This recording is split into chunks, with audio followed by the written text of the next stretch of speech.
Class में। Sir ये quiz कहाँ अपलोड होता है? क्विज ग्रुप में लिंक है, उस लिंक को आप ओपन करेंगे, चाहे आप किसी भी वेब ब्राउजर से कर लें या सर्वे हीट के नाम से एक एप्लीकेशन है, प्ले स्टोर पे मौजूद है, उसका लिंक मैं भी क्लास के बाद ग्रुप में पोस्ट भी कर दूंगा। वो एप्लीकेशन इंस्टॉल कर लें और जब इस लिंक पे क्लिक करेंगे तो डायरेक्ट आपको उसी एप्लीकेशन में जो है वो लिंक ओपन हो जाएगा और टेस्ट आप वहां से अटेम्प्ट कर सकते हैं। सर असल में ग्रुप में इतनी कन्वर्सेशन होती है कि पता ही नहीं चलता कि इम्पोर्टेंट मैसेज कौन सा आ रहा है, तो अगर आप प्रॉक्सी लगा दें और मैं सिर्फ आपके ही मैसेज हम रीड कर सके तो फिर बेहतर है। क्योंकि समटाइम्स ऐसा होता है हम लोगों के पास इतना लाइक टाइम नहीं होता कि सारे मैसेजेस हम लोग रीड करें, तो फिर उसमें से जो इम्पोर्टेंट मैसेजेस होते हैं वो मिस हो जाते हैं। अभी जैसे क्विज की बात है तो इसका कोई नोटिफिकेशन ही नहीं था, पता ही नहीं था कि कोई कोई क्विज भी अटेम्प्ट करना है। ठीक है, मैं इसको एक तो पिन भी कर दिया सर करूंगा मैं। हाँ, पिन कर दिया करें पोस्ट को। ठीक है, ये मैंने कर भी दिया पिन ना अभी ग्रुप में, ये क्विज का लिंक है। ठीक है सर, थैंक यू। क्लास पे प्राइवेसी इस वजह से ग्रुप में नहीं लगाई जा सकती कि कुछ मसले मसाइल होते हैं, अगर किसी ने डिस्कस करने हो तो उनके लिए फिर इशू होता है। मुझे तो कोई नहीं है, मैं तो प्राइवेसी लगा दूंगा। तो अगर सर कुछ बस जब मसले इस कोई तरह हो, इम्पोर्टेंट मैसेज किया करें तो उसको पिंग कर दिया करें बस। ठीक है, इंशाल्लाह इन हम यही ओके प्रैक्टिस सर, करेंगे। Thank you. तो, अच्छा जी, अब हमने इंट्रोडक्शन देख लिया था डेटा कम्युनिकेशन एंड नेटवर्क्स का। अच्छा, उसमें मुझे आपका मैसेज मिल गया था कि CCNA वाला जो है ना वो सिलेबस सेंड कर दें, तो वो मेरे पास मौजूद नहीं था। मैंने एक दो दोस्तों को कहा है जिन्होंने CCNA किया हुआ है, तो जैसे ही वो मुझे भेजते हैं ना मैं आप लोगों को वो फॉरवर्ड कर दूंगा जिन्होंने CCNA मांगा हुआ था। सर जो कोर्स मैं पढ़ा रही हूँ मैं उसका सिलेबस शेयर कर दूँ आपके साथ? ठीक है, आप मुझे उसका कोर्स कंटेंट सेंड करें ना, फिर उससे रिलेटेड मैं देखता हूँ मेरे पास क्या क्या चीज़ अवेलेबल है। चलें सर ठीक है सर, मैं शेयर कर दूंगी क्लास के बाद। क्या चाहिए आपको? हसन, CCNA का सर दो टाइप का कोर्स होता है, एक होता है CCNA और CCNP। कुछ कुछ जो टॉपिक्स है ना वो CCNA वाले CCNP के अंदर पढ़ाए जाते हैं। जो मेरे पास कोर्स कंटेंट पड़ा है वो मैं आपको शेयर कर देता हूँ। ठीक है, मुझे काइंडली शेयर कर दीजिएगा और मैं उसको देख लेता हूँ। अच्छा जी, आज से जो है ना हमने अपना मैंने कल भी बताया था कि सॉरी सैटरडे को डेटा कम्युनिकेशन एंड इसका नेटवर्किंग का जो हमारा PPSC ओरिएंटेड सिलेबस है ना, वो ये 7 लेयर्स, इन्हीं 7 लेयर्स में से जो है सारे क्वेश्चन आते हैं और इन्हीं को हमने कवर करना है। अगर आप PMS का सिलेबस मैंने आपको 2-3 दफा शेयर कर भी चुका हूँ, अगर आप लोगों ने देखा है तो आज इंशाल्लाह हम पहली लेयर से यानी कि बॉटम से फर्स्ट लेयर, और वैसे इसका नंबर जो देखें तो 7th बनता है, 7th लेयर को या फर्स्ट जो भी आप जिस तरह भी नंबरिंग कर लें स्टार्ट करते हैं, जिसका नाम है फिजिकल लेयर। तो इसे कुछ और थोड़ा सा ओवरव्यू तो हम ऑलरेडी देख चुके थे। आज इंशाल्लाह हम इसकी सारी फंक्शनैलिटी को डिटेल्स में देखेंगे कि इसमें क्या क्या चीज़ जो है वो हैंडल की जाती है। तो यही है आज का लेक्चर कि फिजिकल लेयर क्या है और उसकी क्या क्या फंक्शनैलिटी है। तो देखें, थोड़ा सा हम ओवरव्यू देख लेते हैं जो हम पहले भी देख चुके हैं। पहले नंबर पे आके जी देखें, bottom most layer in the open system interconnection, यानी कि OSI मॉडल जिसको हम अब स्टडी कर रहे हैं, उसकी सबसे बॉटम मोस्ट लेयर जो है वो फिजिकल लेयर।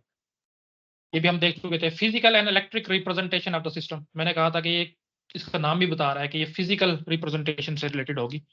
और आपने देखा था कि डाटा जो है वो बिट्स की फॉर्म में ट्रेवल करता है, तो हमने ये भी कहा था कि बिट स्ट्रीम जो है ना फिजिकल लेयर, उसको एक जगह से दूसरी जगह मूव करवाने का काम करती है।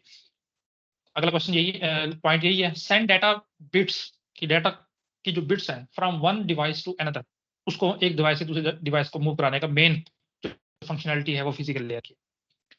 एक इसमें हमने देखा था कि defines the type of encoding, क्योंकि डाटा जब आपके कंप्यूटर से एक्चुअल में निकलता है, वो जो सबसे पहले जिस हैंड ओवर किया जाता है सेंटर डिवाइस के बाद, तो वो फिजिकल मीडियम है। तो फिजिकल मीडियम से ट्रैवल करके मुख्तलिफ नोड से होता हुआ फिर जो है रिसीवर एंड पे पहुंचता है, और इसी तरह रिसीवर एंड पे भी सबसे पहले वो फिजिकल लेयर पे जो है ना वो रिसीव किया जाता है। तो बिल्कुल इसी तरह, तो क्योंकि इनकोडिंग वगैरह भी हम कोई एनालॉग सिग्नल है और आपके पास जो बीच का मीडियम है इसमें से एनालॉग सिग्नल ट्रैवल नहीं कर सकता, डिजिट्स की फॉर्म में, यानी कि डिजिटल डिजिटल सिग्नल ट्रैवल कर सकता है।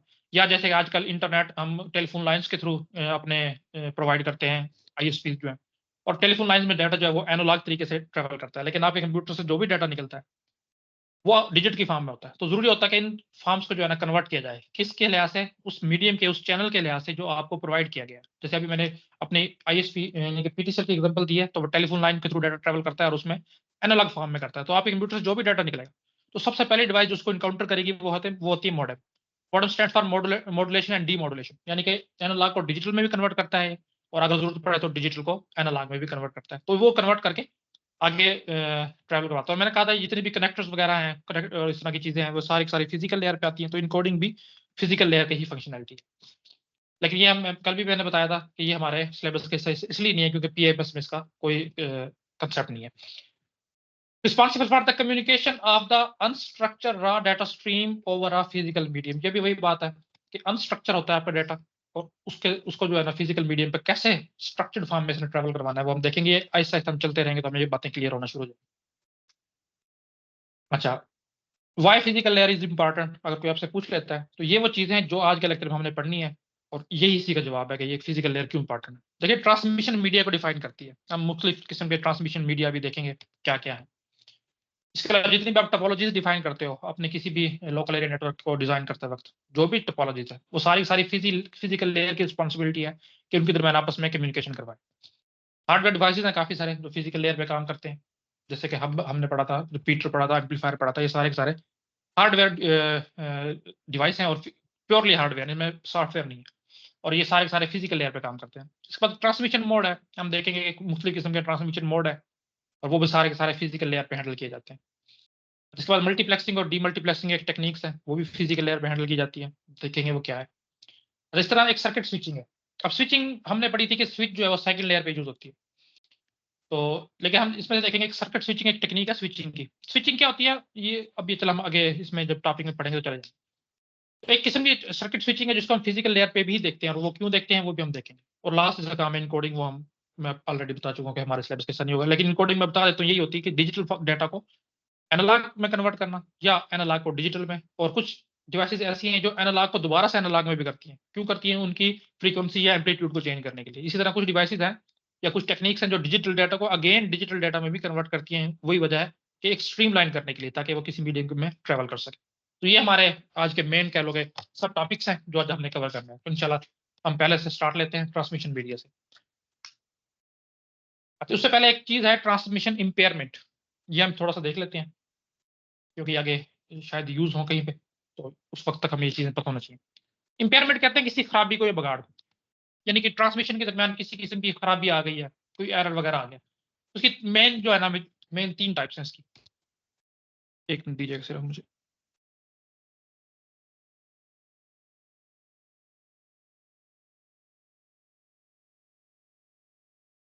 हाँ जी, तो पहली है अटेन्युएशन, दूसरी है डिस्टॉर्शन और तीसरी है नॉइस। कम से कम नाम की हद तक जो है ना आप लोगों को ये पता होना चाहिए। अटेन्युएशन क्या होता है? हमने कल भी देखा था एम्पलीफायर या रिपीटर पढ़ने से पहले कि जैसे जैसे एक सिग्नल जो है वो किसी वायर में से ट्रेवल कर रहा है, या वैसे वायर नहीं भी है वो ट्रेवल कर रहा है, तो कुछ अर्से के ट्रेवल करने के बाद जो है ना उसकी एनर्जी या स्ट्रेंथ जो है ना वो कम होना शुरू हो जाती है। और ये बिल्कुल कॉमन फिनोमिना है। तो हम क्या करते थे कि उसको जो है ना फिर एक एम्पलीफायर या रिपीटर लगा के उसकी जो ओरिजिनल स्ट्रेंथ थी उसको बरकरार रखते थे। तो अटेन्युएशन यही होता है कि टाइम के साथ साथ किसी भी सिग्नल की अगर एनर्जी लो हो रही है तो उसको हम कहते हैं कि अटेन्युएशन आ रही है। और इसको आप रोक नहीं सकते, बेशक जितना मर्जी आप अच्छा ट्रांसमिशन मीडिया यूज कर ले, अटेन्युएशन कहीं ना कहीं किसी न किसी पॉइंट पे जाके आएगी आएगी। उसको काबू करने के लिए फिर आपको कोई ना कोई डिवाइस लगानी पड़ेगी। तो यही है कि टाइम के साथ साथ जितना फासला ज्यादा होता जाता है ओरिजिन से, आप एक सिग्नल ट्रेवल कर रहा है, जाहिर बात उसकी एनर्जी जो है ना लो होना शुरू हो जाती है। इसी को हम अटेन्युएशन बोलते हैं। काफी इंपॉर्टेंट टर्म है, याद रखनी है। दूसरी डिस्टॉर्शन है। डिस्टॉर्शन क्या है कि change in the shape of signal, signal की शेप में जो है ना फर्क आ जाता है। कैसे आ जाता है? हमें पता है कि जब कहीं से डाटा ओरिजिनेट हो रहा होता है ना तो सिर्फ एक सिग्नल नहीं होता, काफी सारा सिग्नल की फॉर्म में हो रहा होता है। लेट्स से ये मेरे पास कोई चैनल है, इसमें से डाटा ट्रैवल करना है और ये ओरिजिनल जहां से हो रहा है, तो एक इस तरह करके कोई सिग्नल ओरिजिनेट हुआ है और कोई इस तरह हुआ है। लेट्स से इनमें से एक ऑडियो का है और एक वीडियो का है, 2 सिग्नल मेरे पास जो है ना जनरेट हुआ। अब जाहिर है हर सिग्नल की फ्रीक्वेंसी के हिसाब से अपनी स्पीड होती है। कोई सिग्नल पहले पहुंच सकता है, कोई लेट पहुंच सकता है। लेट्स से मेरे पास जो ऑडियो वाला सिग्नल है ना वो पहले पहुंच गया। अब क्या होना था, उसको चाहिए था कि वो वीडियो के साथ मिलके आए और मुझे मुकम्मल प्रॉपर जो है ना लिपसिंक के साथ वीडियो और ऑडियो के इकट्ठी शो हो। लेकिन मेरे पास ऑडियो का सिग्नल पहले पहुंच चुका है, तो सिर्फ ऑडियो मेरे पास आएगी और वो भी किसी डिस्टॉर्ट सी आवाज होकर आएगी। तो फिर वीडियो शायद बाद में आए और आए भी तो मतलब उसका साथ मेरा वो नहीं बनेगा। तो किसी भी वजह से अगर आपके ओरिजिनल सिग्नल में चेंज आ गया, जैसे ओरिजिनल सिग्नल जो था वो दो की फॉर्म में था और इकट्ठा आ रहा था, लेकिन अब मेरे पास स्पीड की डिफरेंस की वजह से सिर्फ एक सिग्नल पहुंचा है, तो उसकी ओरिजिनल जो शेप है वो मेरे पास मुकम्मल नहीं पहुंची। तो इस तरह की जो कॉमन फिनोमिना होते हैं जिसमें आप देखते भी हो, आप अक्सर इस चीज को फेस करते हो, आवाज नहीं आ रही होती किसी वजह से, सिग्नल काफी सारे हो रहे होते हैं तो डिस्टॉर्शन आ जाती है। तो इस चीज को हम डिस्टॉर्शन बोलते हैं और उसकी प्रॉपर डेफिनेशन यही है कि शेप ऑफ सिग्नल जो है ना वो आपकी चेंज हो जाती है। और आखिर हमारे पास है नॉइस। नॉइस जो है कोई भी अनवांटेड सिग्नल है जो आप अपनी कम्युनिकेशन में नहीं चाहते, लेकिन वो कुछ हमारे पास लिमिटेशंस हैं, वो लाजमी आपके कम्युनिकेशन के जो डाटा है उसमें इंड्यूस्ड हो जाते हैं, उनको हम नॉइस बोलते हैं। अब इसके आगे एक दो और टाइप्स हैं, जैसे कि फॉर एग्जाम्पल हमारे पास थर्मल नॉइस है।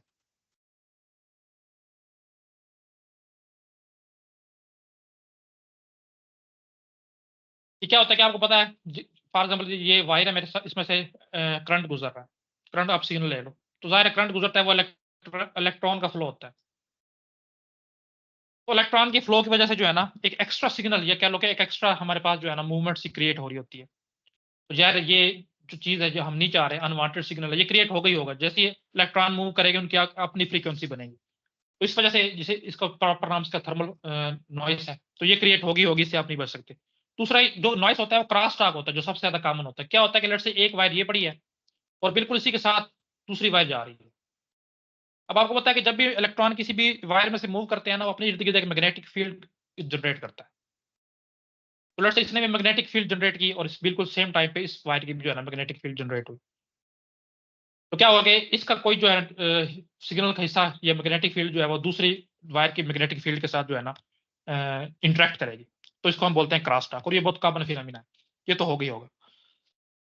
अच्छा, इसी तरह एक एक को हम कहते थे इम्पल्स। इम्पल्स ये होता है कि वायर वगैरह जा रही है, ट्रेवल कर रहा है डाटा, और जब भी आसमानी बिजली जिसको आप कहते हो इलेक्ट्रिक क्या कहते हैं इम्पल्स नॉइस है जो भी है, वो कड़कती है ना, इसका जो ओरिजिनल फ्लो होता है ना वो चेंज हो जाता है। ये भी एक एक्स्ट्रा सिग्नल जनरेट होता है, ये भी हम एक नॉइस की फॉर्म है। तो तीन आपने याद रखनी है कम से कम, थर्मल नॉइस, क्रॉस टॉक और इम्पल्स। ये तीन मेन इसकी जो है वो नॉइस है, और आगे ये इसकी सब कैटेगरी है। तो ये हमारे पास इंपेयरमेंट आएगी, ये तीन वजह से जो है ना हमारे पास सिग्नल या कम्युनिकेशन ज्यादातर मुतासिर होती है। अब हम ट्रांसमिशन मीडिया को देखते हैं, जो हमारे फिजिकल लेयर का पहला फंक्शन है। अच्छा, ट्रांसमिशन मीडिया क्या है पहले ये देख लें। देखें, कोई भी मीडिया जिसके थ्रू ट्रांसमिशन हो रही है, तो जाहिर बात है इसका नाम ही बता रहा है कि वो ट्रांसमिशन मीडिया है। आपका आपने एक मैसेज जो है डाटा है अपने सेंडर ने अपने जहाँ से ओरिजिनेट हो रहा है दूसरी जगह पे रिसीवर तक पहुंचाना है, तो वो जाहिर है किसी ना किसी मीडियम के थ्रू जाएगा। उसी मीडियम को हम बोलते हैं कि वो ट्रांसमिशन मीडिया। अब इसमें दो हो सकते हैं, गाइडेड या अनगाइडेड। दूसरे लफ्जों में आप कह सकते हो कि वायर्ड मीडिया या वायरलेस मीडिया। गाइडेड को हम वायर्ड मीडिया भी बोलते हैं। गाइड क्यों कहते हैं? क्योंकि आपने एक पाथ प्रोवाइड किया होता है सिग्नल्स के लिए, जो गाइड कर रहा होता है कि सिग्नल अगर यहाँ से आया ना तो यहीं से जाएगा और उसके बाद जो है ना वहां तक पहुंचेगा। तो इसके ना इस तरह से इसका नाम जो है ना वो गाइडेड मीडिया पड़ा है, कि आप सिग्नल्स को गाइड कर रहे होते हो कि आपने हमेशा इस फ्लो, इस डायरेक्शन में और इस फ्लो के साथ मूव कर।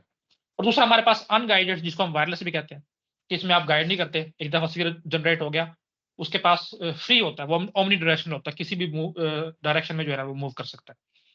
तो अब हम इसको देखते हैं बारी बारी कि गाइडेड मीडिया क्या है और अनगाइडेड मीडिया क्या है। देखो, गाइड मीडिया क्या है कि फिजिकल मीडियम, इसकी कोई एक फिजिक्स है, बकायदा एग्जिस्ट करता है। Physical medium through which the signals are transmitted, उसको हम गाइडेड मीडिया बोलेंगे। तीन मेन टाइप्स हैं इसकी, कोएक्सियल, फाइबर ऑप्टिक्स और ट्विस्टेड पेयर भी जिसको बोलते हैं। ये तीन गाइडेड मीडिया के एग्जांपल है। इस तरह हम अनगाइडेड मीडिया में देखें तो रेडियो वेव्स है हमारे पास, माइक्रोवेव्स है और इंफ्रारेड है। अब हम इनको थोड़ा थोड़ा देख लेते हैं कि ये क्या है। बस इतना ही हम देखेंगे ताकि हमारा कोई एक आधा एमसीक्यूज आए तो वो कवर हो सके। देखें, सबसे पहले हमारे पास गाइडेड मीडिया है और उसमें ट्विस्टेड पेयर है। ट्विस्टेड पेयर एक केबल है, बड़ी कॉमन यूज होती है, जो आप घरों में आम कनेक्शन के लिए, टेलीफोन के लिए यूज करते हो, जो मोडेम से लेके आपके कंप्यूटर में लगी होती है, वो ट्विस्टेड पेयर होती है। इसी तरह जो ब्लू या रेड वायर, जो आप एक मोडेम से किसी लंबे फासले पर अपने दूसरे कंप्यूटर तक या किसी और डिवाइस तक पहुंचाना है, ब्लू ब्लू कलर के अक्सर यूज होती है, वो भी ट्विस्टेड पेयर केबल। तो इस तरह के काम लोकल एरिया नेटवर्क में जो है ना ट्विस्टेड पेयर का बहुत ज्यादा काम। तो इसकी हम स्ट्रक्चर देख लेते हैं कैसे होता है। देखिए, अंदर जो है ना सबसे पहले इसके कंडक्टर, जरूरी नहीं इसने सिर्फ दो वायर दिखाई हुई जो एक दूसरे के साथ ट्विस्ट हुई हुई है, आपको ट्विस्ट नजर आ रहा हो, जरूरी नहीं दो, ज्यादातर ये ना चार की फॉर्म में होता है कि चार तार जो है ना आपस में दो दो के पेयर बना के ट्विस्ट हुई होती है। तो इनमें उसका स्ट्रक्चर ऐसा होता है कि सबसे अंदर जो है ना इनके कंडक्टर होता है। कंडक्टर वो जिसमें से actual signal, actual current travel करता है।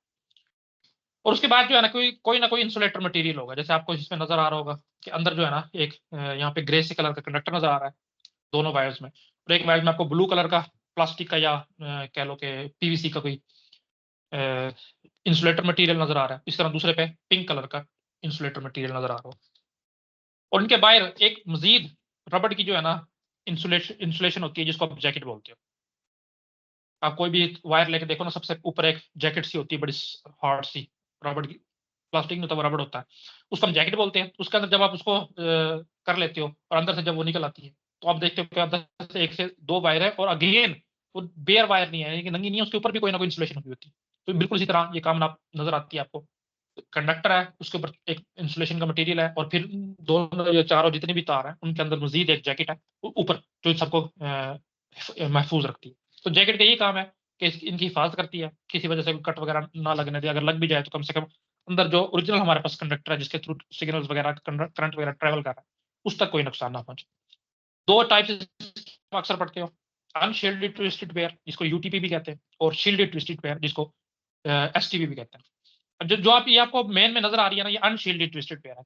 ये जो अंदर आपके ट्विस्ट हुई हुई है तार है, इसमें 2 नजर आ रही है, इसके ऊपर मजीद एक इंसुलेशन हो सकती है, एल्यूमिनियम की ज्यादातर होती है। अगर तो वो है, तो फिर ये आपकी वायर जो है वो शील्डेड है, यानी कुछ शील्ड कर दिया गया है, हिफाजत के लिए मजीद उस पर एक कवर लगा दिया गया। जैकेट से नीचे होता है, और इनसे जो बेयर वायर है या ब्लू और पिंक आपको नजर आ रही है, इनके ऊपर होती है एल्यूमिनियम की फाइल। अगर तो वो है तो शील्डेड है, अगर वो नहीं है तो अनशील्डेड है। सिर्फ इतना ही फर्क नहीं है, और भी फर्क है। शील्डेड ट्विस्टेड पेयर जो है वो कॉस्टली होती है। अगर आप शील्डेड ट्विस्टेड पेयर यूज कर रहे हो तो आपको ग्राउंडिंग करनी पड़ती है लाजमी, जबकि अनशील्डेड ट्विस्टेड पेयर में ग्राउंडिंग नहीं करनी पड़ती आपको, और ये क्या कहते हैं, सस्ती होती हैं, और मेंटेन करना ज्यादा जो है वो अनशील्डेड ट्विस्टेड पेयर को आसान है। शील्डेड ट्विस्ट, हाँ, शील्डेड ट्विस्टेड पेयर आपको ज्यादा सिक्योरिटी, ज्यादा हिफाजत और इन्वायरमेंट प्रोटेक्शन जो है ना वो ज्यादा प्रोवाइड करती है। तो आपको पता है कि तार जितने अच्छे आप लोगे, जितने उसके ऊपर पीवीसी अच्छा होगा, तो उस हिसाब से कॉस्टली होती जाएगी। तो ये शील्डेड और अनशील्डेड ट्विस्टेड पेयर है। ये हमारे पास गाइड वीडियो के पहले एग्जांपल थी। आगे हमारे पास है कोएक्सियल केबल। ये सर बहुत एक कॉमन यूज ग्राउंडेड होती का है। वर्ड आपने यूज किया है। जी जी, सर ग्राउंडेड एक ग्राउंडेड का वर्ड आपने यूज किया। इलेक्ट्रॉनिक्स में क्लेमिना होता है कि आप किसी भी इलेक्ट्रिक या इलेक्ट्रॉनिक्स अप्लायंसेस को ना एक थर्ड वायर भी प्रोवाइड करते हैं। अभी तो आपने सिर्फ 2 वायर्स पढ़ी होंगी ना, कि एक फेज वायर है या लाइव वायर जिसको बोलते हैं, और एक न्यूट्रल वायर होती है। कोई भी आप अपने घर में कोई भी कभी खुला हुआ हो ना, किसी ये जो डिस्ट्रीब्यूशन बॉक्स होता है या कोई भी, तो इसमें देखोगे आपको 2 वायर नजर आ रही होती हैं। एक जो है वो रेड कलर की होती है, और एक ब्लैक कलर की होती है। तो मैं बता रहा था कि एक तीसरी वायर भी होती है जो पाकिस्तान में स्टैंडर्डाइज नहीं है, जिसको आप ग्राउंडेड वायर या अर्थ वायर भी बोलते हैं। टोटल जो है ना आपका कनेक्शन 3 वायर्स के साथ कंप्लीट होता है।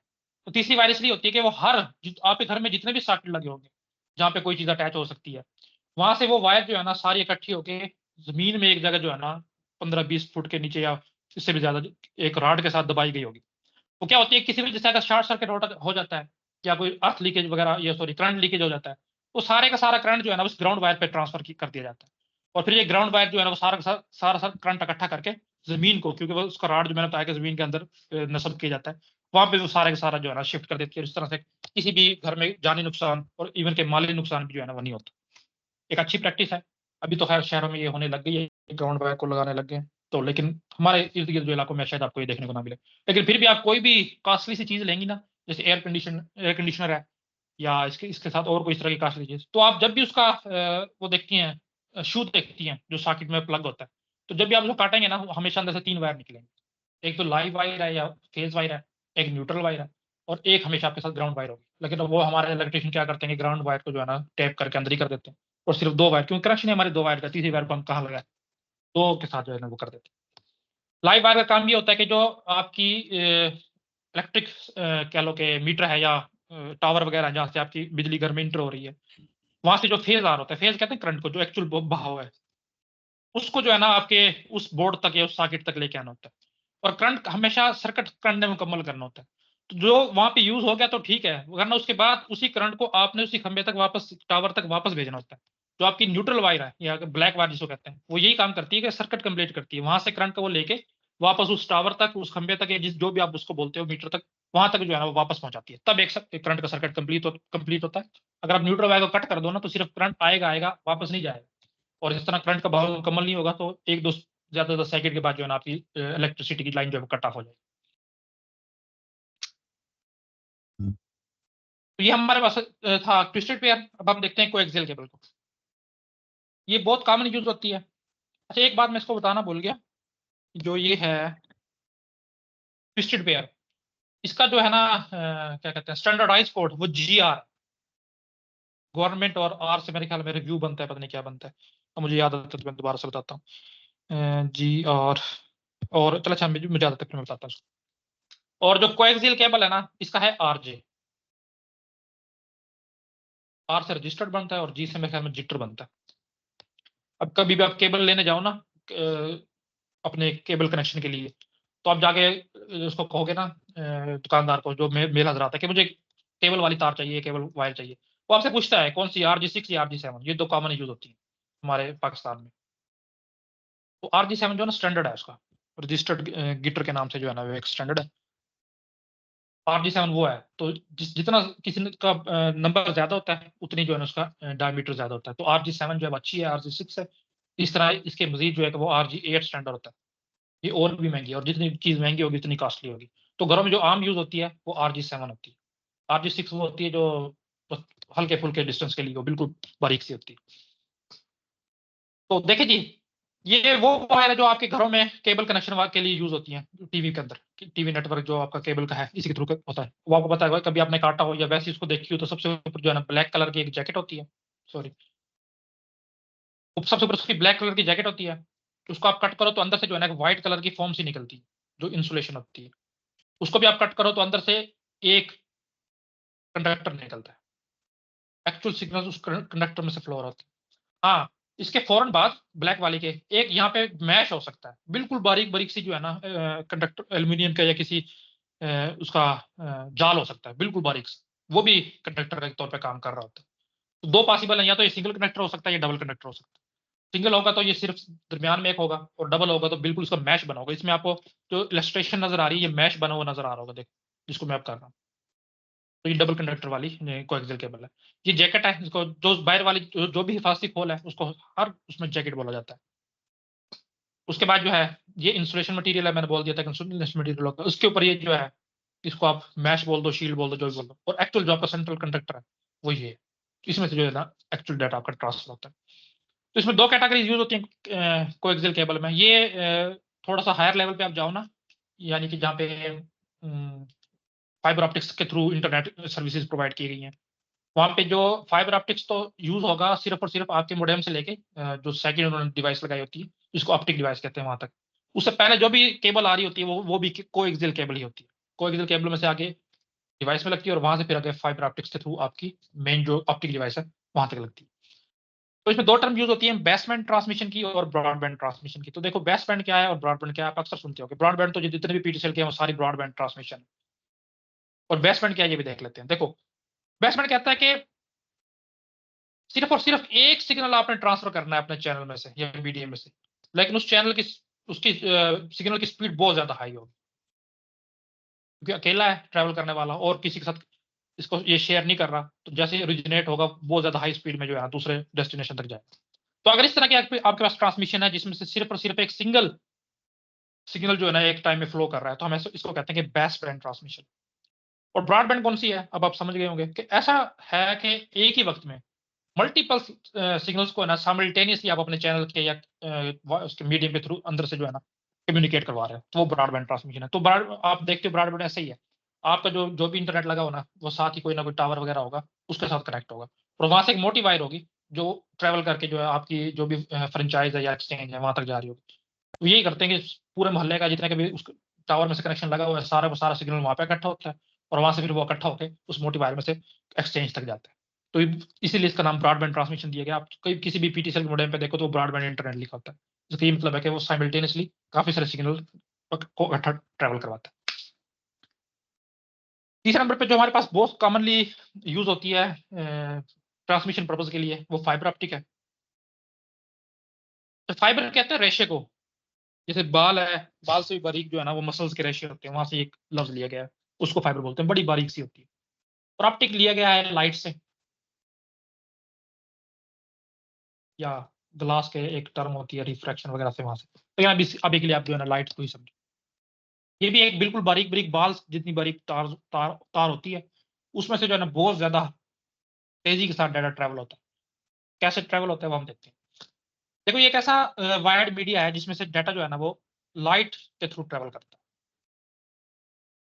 और लाइट की स्पीड आपको पता है कायनात में सबसे ज्यादा ट्रैवल करने की स्पीड जो है ना वो स्पीड ऑफ लाइट है 10⁻8 मीटर पर सेकंड। इतनी तेजी से जो है ना लाइट ट्रैवल करती है 1 सेकंड में इतने मीटर। तो आइडिया इसके पीछे क्या था कि डाटा जो बेशक डिजिट्स की फॉर्म में आ रहा है, चाहे वो एनालॉग फॉर्म में आ रहा है, एक डिवाइस के थ्रू ना उसको लाइट में कन्वर्ट किया जाए और आगे जो है ना एक ऐसा मीडियम प्रोवाइड किया जाए जिसमें से लाइट ट्रैवल कर सके। और इसी तरह आगे एक और डिवाइस लगाई जाए जो इस लाइट को अगेन डिजिट्स की फॉर्म में या एनालॉग सिग्नल है तो एनालॉग में कन्वर्ट करे और इनको जो है आगे डेस्टिनेशन तक पहुंचाए। तो ये चीज है बस। एक आप डिवाइस लगाओगे वो डाटा को ट्रैवल कन्वर्ट करेगा लाइट में, आगे आप फाइबर ऑप्टिक लगाओगे, फाइबर ऑप्टिक उसमें से वो ट्रैवल करेगी और डेस्टिनेशन तक पहुंच जाएगी। और मैंने बता दिया कि वो लाइट की स्पीड बहुत ज्यादा है, स्पीड ऑफ लाइट से ट्रैवल करती हुई बहुत ज्यादा फास्ट से आपके डेस्टिनेशन तक पहुंच जाती है। इसमें एक टर्म यूज होती है टोटल इंटरनल रिफ्लेक्शन, एक दफा आ भी चुकी है, वो मैं बता देता हूँ कैसे होती है। देखो कोई भी मीडियम है ना, जब लाइट उसमें इंटर होती है ना तो वो क्या करती है कि कुछ हिस्सा जो है ना उसका रिफ्रैक्ट हो जाता है। रिफ्रैक्ट और रिफ्लेक्शन का पता है आपको? रिफ्रैक्शन का और रिफ्लेक्शन का यस सर पता है। क्या है? जी रिफ्लेक्शन सर और पता है। रिफ्लेक्शन क्या फर्क है बताएं? रिफ्लेक्शन में सर जब वेव रिफ्लेक्शन आती है है ना कि तो जैसे की चीज जाती है तो उसी टकरा के वो वापस मीडियम में आती वापस है। जाती है, रिफ्लेक्शन ये है उसी कि कुछ मीडियम ना में कुछ वापस जाती है। पेनिट्रेट कर जाती है।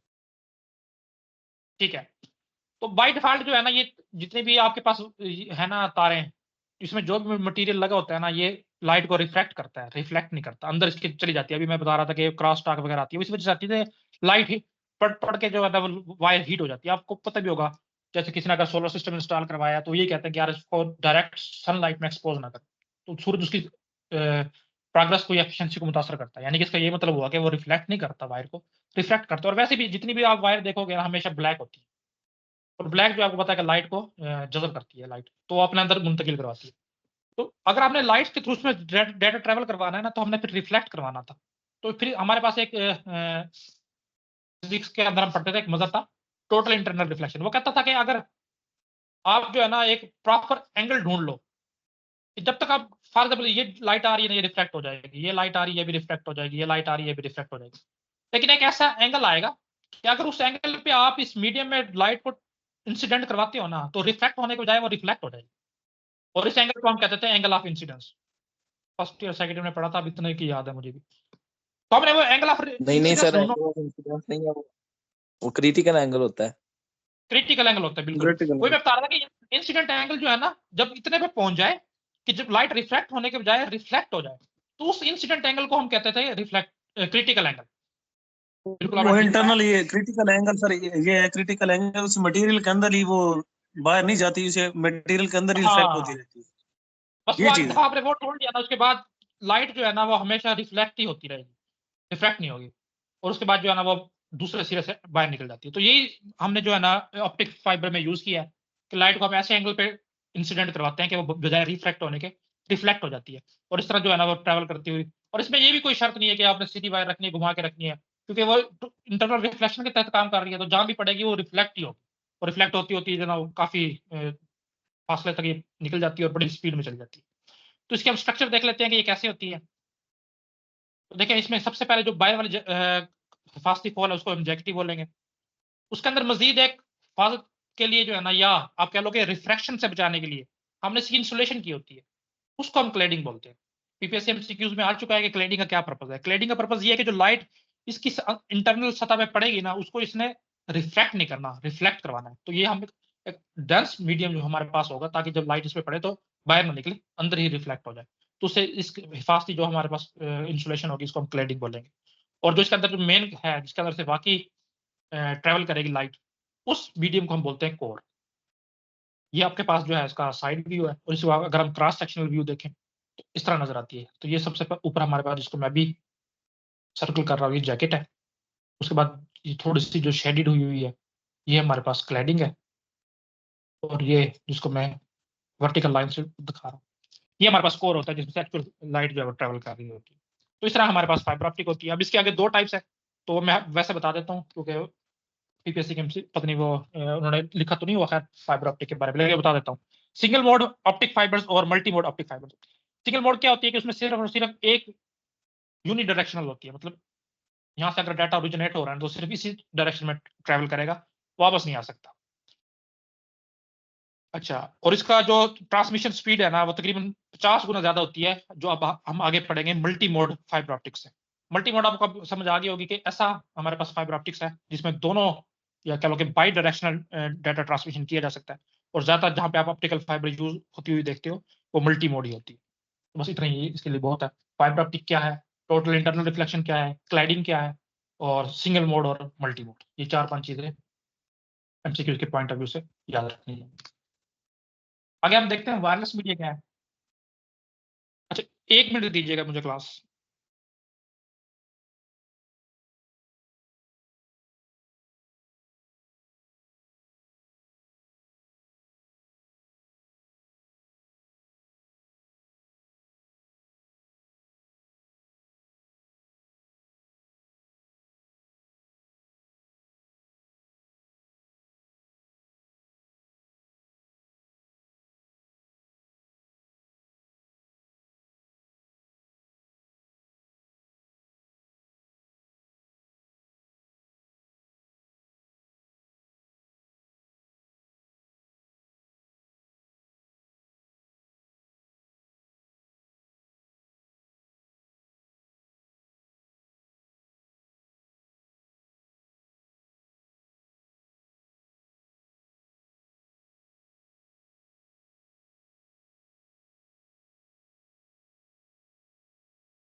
सर की आवाज कुछ मुझे नहीं आ रही है, किसको भी नहीं आ रही। मैंने ब्रेक किया हुआ है 2 मिनट की।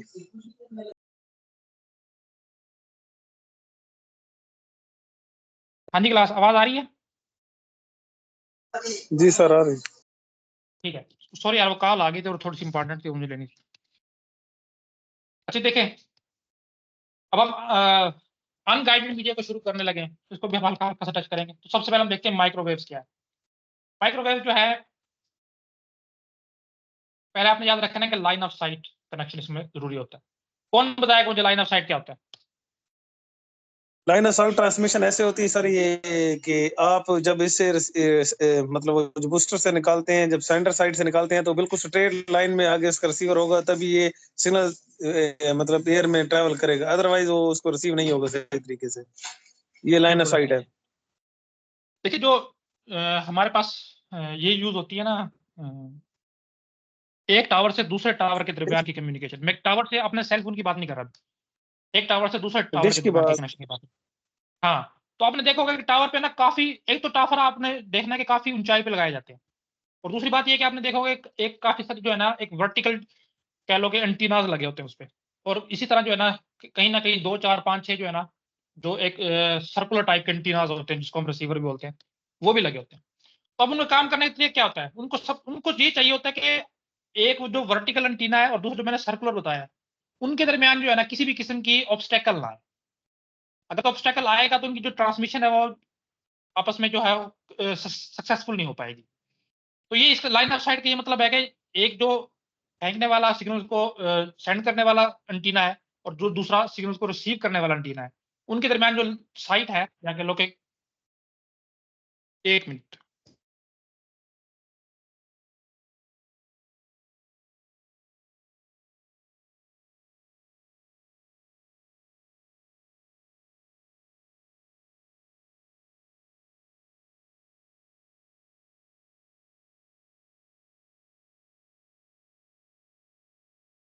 हाँ जी, आवाज आ रही है?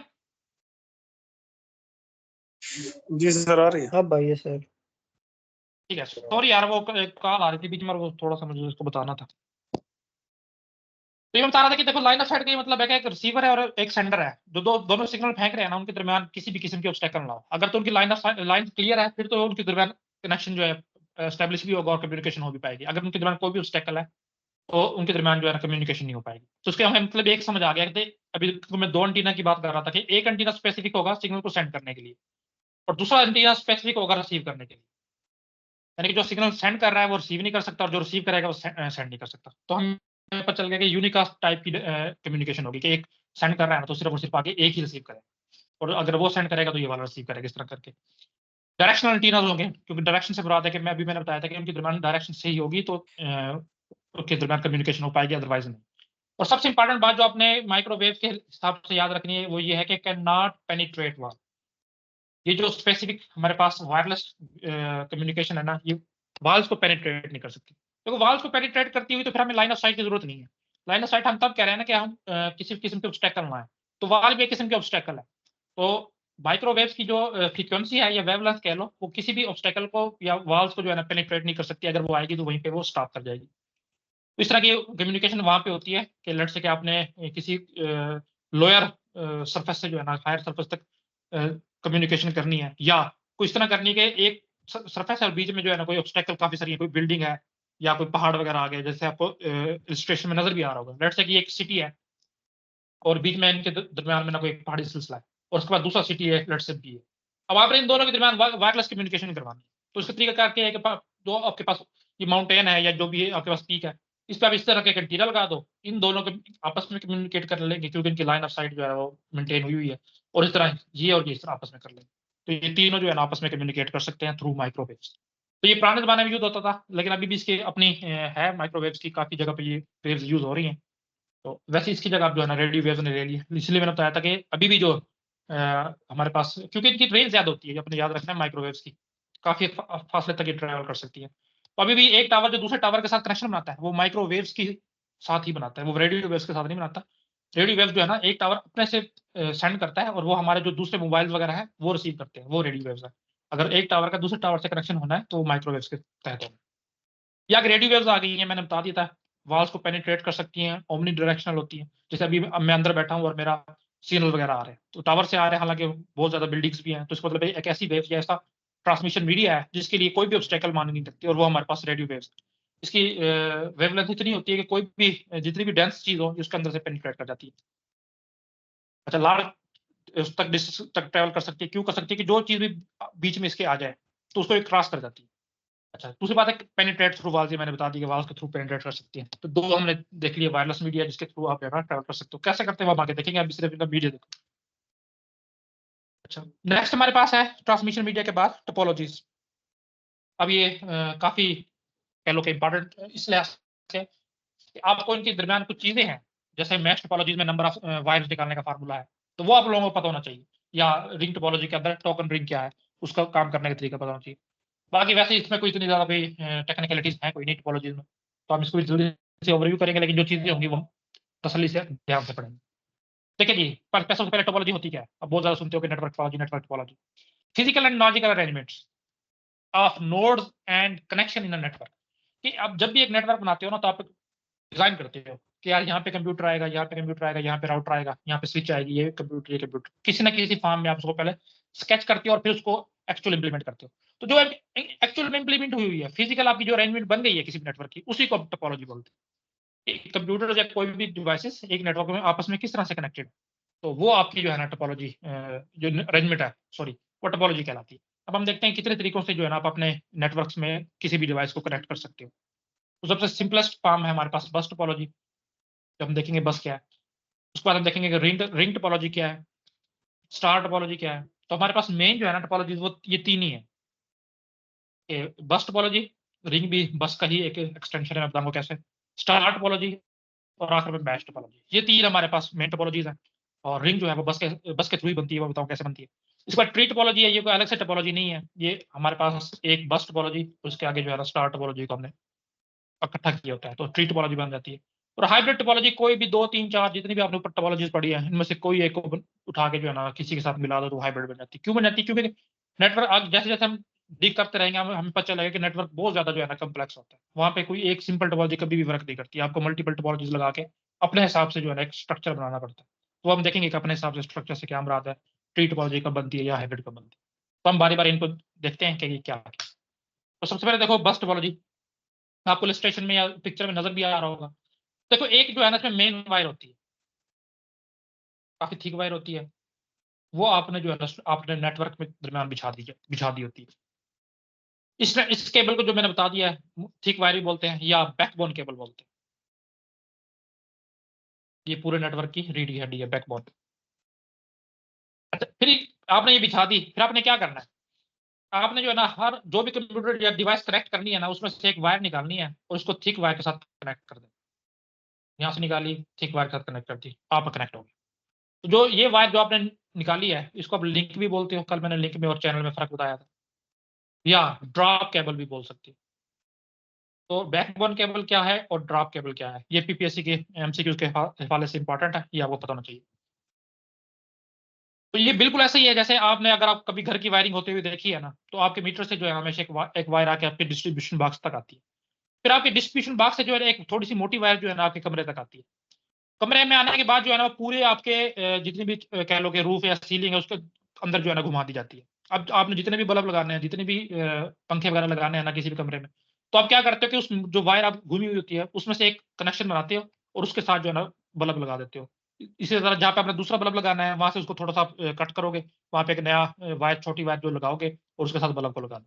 तो कहने का मकसद क्या है कि जो पीछे से वायर आ रही होती है उसकी कैपेसिटी होती है ज्यादा, थोड़ी सी मोटी वायर होती है, वो आपके कमरे तक आ गई। उस कमरे में से जहां जहां आपने जो जो काम करना है ना, कट लगा के वहां पे आप लगाते रहते हो। बिल्कुल इसी तरह ये जो है ना टोपोलॉजी बनती है।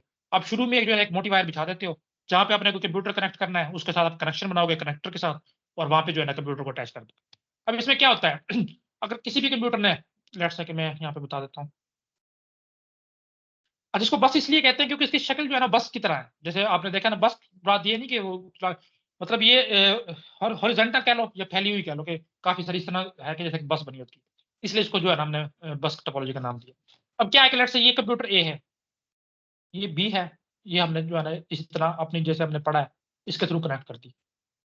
अब मैंने ए से ई को कोई मैसेज भेजना है, तो जाहिर है मेरे पास सिर्फ और सिर्फ ये बैकबोन केबल ही या थिक वायर ही एक ऐसा जरिया है जिसके थ्रू मैं भेज सकता हूँ।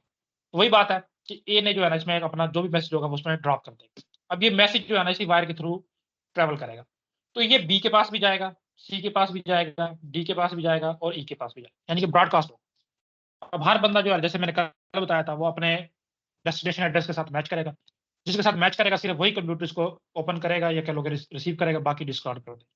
इसमें जो सबसे बड़ा बस ईथरनेट जो है ना इसमें सबसे ज्यादा यूज होने वाला प्रोटोकॉल है 802.3। अच्छा, अब देखो मसला ये आएगा कि लेट्स से एक ही वक्त में ए ने भी उसमें से मैसेज भेज दिया, बी ने भेज दिया और सी ने भेज दिया। अब ए ने कहा कि मैंने भेजना ई को और डी ने कहा कि मैंने भेजना बी को। अब दोनों सिग्नल आ रहे हैं तो आपस में ये कोलाइड कर सकते हैं। हम आगे इस चीज को पढ़ेंगे कि सीएसएमए वगैरह क्या है, कैसे हम इसको कोलिजन से बचते हैं। तो लेकिन अभी के लिए समझो कि इसमें कोलिजन के चांसेस बहुत ज्यादा है कि एक वक्त में अगर एक से ज्यादा स्टेशन ने एक से ज्यादा कंप्यूटर्स ने डेटा सेंड करना शुरू कर दिया तो बहुत ज्यादा प्रोबेबिलिटी है कि उनका डेटा आपस में कोलाइड कर जाए और किसी को भी डेटा रिसीव ना हो। तो इस तरह जो हमने लिखा हुआ है कि इससे बचने के लिए हमारे पास फिर सीएसएमए हमारी हेल्प करता है। इसको हम आगे पढ़ेंगे क्या चीज है, उसकी दो टाइप्स है, कोलिजन डिटेक्शन और वाइडेंस। अभी के लिए आपको टोपोलॉजी बस इतना पता होना चाहिए। बैकबोन केबल क्या है, ड्रॉप केबल क्या है। अच्छा एक बात, हाँ एक और बात है, देखो अभी मैं बता रहा था कि सिग्नल यहाँ से ट्रेवल करेगा ना,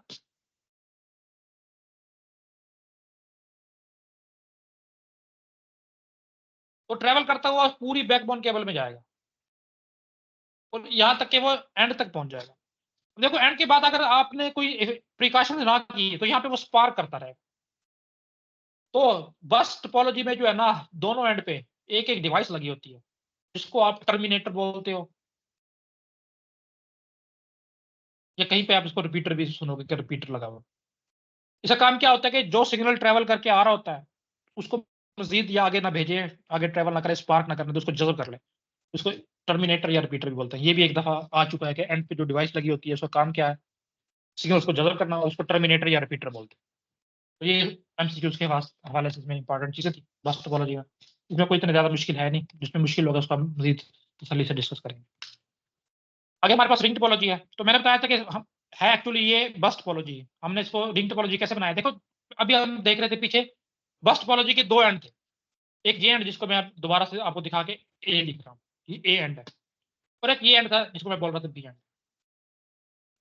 रिंग टोपोलॉजी और कुछ भी नहीं है, हमने क्या किया कि ए को घुमा के बी के साथ जो है ना आपस में अटैच कर दिया है, बस वो रिंग टोपोलॉजी बन गई।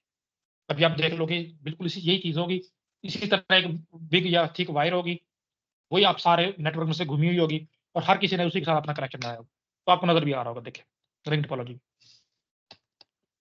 अच्छा, इसमें मैसेज जो ट्रैवल करने का या थोड़ा सा तरीका चेंज है, कैसे है, लेट्स से कि मैं नंबरिंग दे लेता हूँ, ये कंप्यूटर ए है, ये बी है, ये सी है और ये डी है। इसमें क्या होता है कि एक हमने स्पेशल फ्रेम कहते हैं सेगमेंट ऑफ मैसेज कह लो, एक तरह कोई एक स्पेशल फ्रेम होता है इस टोपोलॉजी में, वो हमने इसके अंदर जो है ना रोटेट करवाया होता है। लेट्स से कि शुरू में मैंने जो है ना वो बी को दे दिया और उसमें मैंने प्रोग्रामिंग कर दी कि हर 2-4 सेकंड के बाद या कुछ शराइत लगा दी, बी जो है ना आगे मूव कर देगा। अब इस जो फ्रेम में मैंने बोला है इसको हम बोलते हैं टोकन। अब क्या होगा, ये टोकन जो है यहाँ पे मूव करता रहेगा सब जितने भी कंप्यूटर्स अटैच है सबके दरमियान। लेट्स से कि अभी ये पास बी के पास है, तो बी ने, अच्छा इससे पहले हम देखते हैं कि लेट्स से कि मेरे पास जो है ना सी ने अभी डाटा सेंड करना है, तो ये अभी फौरन से डाटा सेंड नहीं कर सकता, ये वेट करेगा कि टोकन रोटेट करता हुआ इसके पास आ जाए। जब ये टोकन इसके पास आ जाएगा तो इसका मतलब है ये इसकी टर्न है, सिर्फ तभी वो जो है ना डाटा सेंड कर सकता है, वरना नहीं।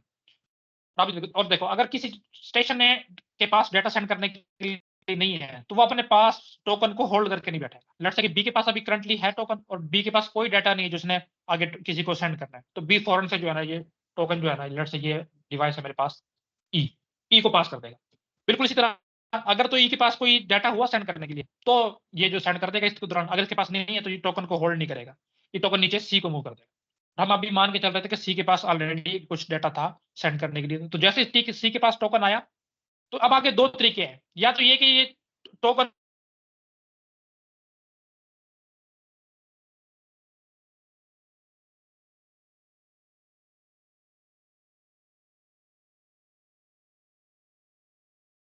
अच्छा यार लाइट चली गई है, मुझे 1 मिनट देंगे कि मैं जो है ना लैपटॉप को ऑन कर लूं।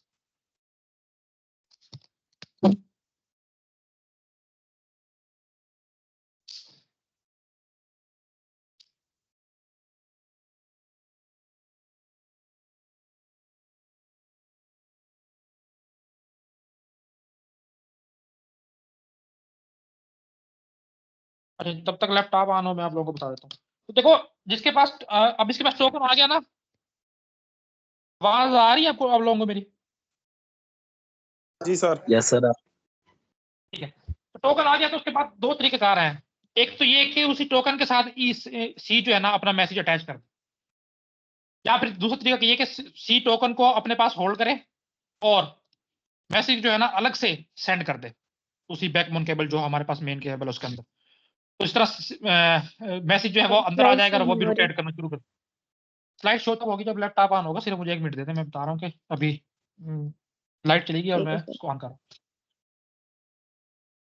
तो हमें पता चल गया कि दो तरीके से जो है ना इसमें टोकन का पॉसिबल है। अच्छा, इसमें टोकन को रिलीज करने की भी हमारे पास दो कह लो कि स्ट्रेटजीज है।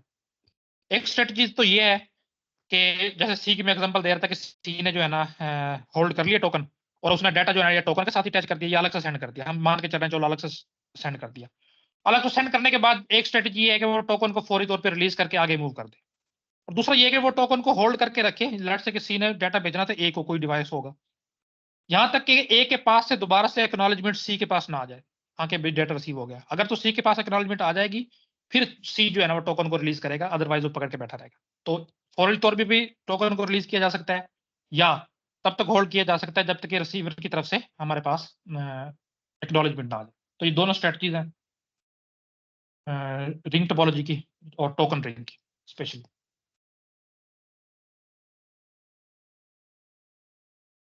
अब मैं सिर्फ इसको ऑन कर लूं, यहाँ तक किसी को कोई प्रॉब्लम है तो पूछे मुझसे।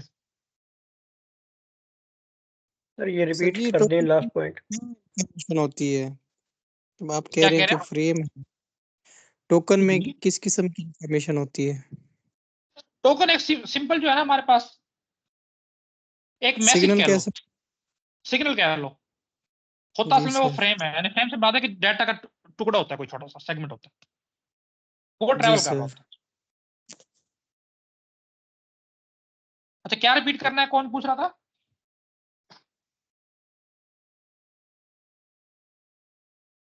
सर वो जो आप बता रहे थे होल्ड करने वाला, वो पॉइंट मैंने कहा रिपीट करें। मैं कह रहा था कि दो तरीके हैं कि एक डिवाइस ने अगर टोकन होल्ड कर लिया है और उसने डाटा भी सेंड कर दिया, एक तो है कि जैसे ही डाटा उसने सेंड किया वो फौरन से टोकन को रिलीज कर दे ताकि अगले बंदे जो है ना उसको रिसीव करके अगर उनके पास कोई डाटा है तो सेंड कर सके। एक तो ये है कि इमीडिएटली रिलीज कर दे। दूसरा बात है कि वो उस वक्त तक टोकन को रिलीज ना करे जब तक के अगले जो जिस बंदे को उसने मैसेज भेजा था, जिस डिवाइस को भेजा था, वहां से उसके पास एक्नॉलेजमेंट ना दे कि हाँ मुझे डाटा मिल गया। तो हम आगे जितना जितना इसका दिख करेंगे हम देखेंगे कि एक हर कम्युनिकेशन में, हर ट्रांसमिशन में एक टाइम आउट टाइम होता है। यानी कि लेट्स से कि मैं कहता हूं कि मेरे इस कम्युनिकेशन का टाइम आउट जो है ना 30 सेकंड है, कि बी सी जो है ना जिसके पास अभी करंटली टोकन है 30 सेकंड वेट करेगा। अगर 30 सेकंड तक अगली डिवाइस के जिसको उसने मैसेज सेंड किया था वहां से कोई एक्नॉलेजमेंट आ गई तो सी ये कहेगा तो ठीक है उसके पास डाटा पहुंच गया, चाहे उसने एक्नॉलेजमेंट जो आ गई है। लेट्स से कि 30 सेकंड तक एक्नॉलेजमेंट नहीं आती तो सी ये अज्यूम करेगा कि या तो डाटा किसी वजह से लॉस हो गया है या जो उसने एक्नॉलेजमेंट भेजी थी वो किसी वजह से लॉस हो गई है। तो दोनों सूरतों में सी क्या करेगा, दोबारा से जो मैसेज था ना वो उसको सेंड करेगा, बेशक जो भी चक्कर लगाओ। या तो हमारे पास से जो टाइम हो गया हो, यानी उसने डाटा भेजा हो, एक्नॉलेजमेंट भेजी हो, वो लॉस हुई है, या मेरा डाटा भी कहीं लॉस हो गया था। सी दोनों सूरतों में ये अज्यूम करेगा कि मेरा ही भेजा हुआ डाटा लॉस हो गया था और सी दोबारा से उसको जो है सेंड करेगा डाटा। इसलिए वो टोकन को होल्ड करके रखता है कि लेट्स से कि अगर किसी वजह से नहीं आ रही एक्नॉलेजमेंट तो मुझे दोबारा वेट ना करना पड़े कि पूरा चक्कर काट के दोबारा से मेरे पास टोकन। अभी तो मैंने सिर्फ 4-5 डिवाइसेज लिए हैं, लेट्स से कि 100 डिवाइसेज हैं, 100 डिवाइसेज के बाद इतनी देर बाद दोबारा सी की बारी आएगी। तो इन दो तरीकों के साथ इंप्लीमेंटेशन की जा सकती है टोकन रिंग को, जो मैंने बता दिया। तो जी कंप्यूटर ऑन हो गया, मैं स्क्रीन शेयर कर देता हूँ।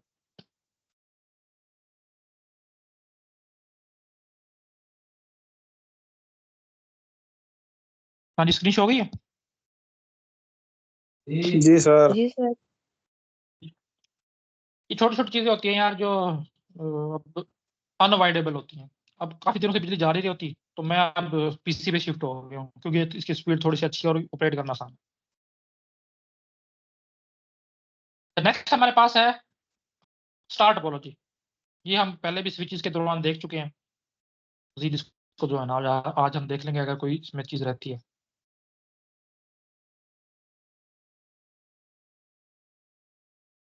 ये आपको स्क्रीन पे शो नहीं पिक्चर हो नजर रही। नहीं शो हो रही स्क्रीन?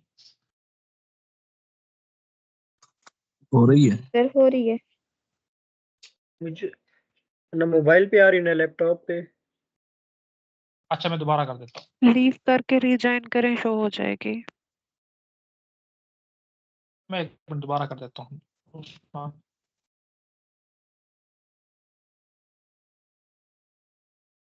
आप करना रीज्वाइन कर लीजिएगा, प्रॉब्लम अगर ये आती है तो दोबारा से।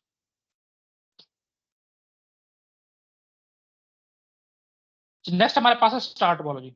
स्टार टोपोलॉजी को हम स्विचेस के पढ़ते हुए पढ़ भी चुके हैं, आपको स्टेशन में भी नजर आ रहा होगा कि स्टार का नाम क्यों दिया जाता है। स्टार ये जरूरी नहीं है कि फिजिकली जो है ना स्टार बना हुआ, मैंने पहले बताया था लॉजिकली जो है ना इस तरह की शेप बनी होती है जैसे आपको स्टार नजर लग रहा।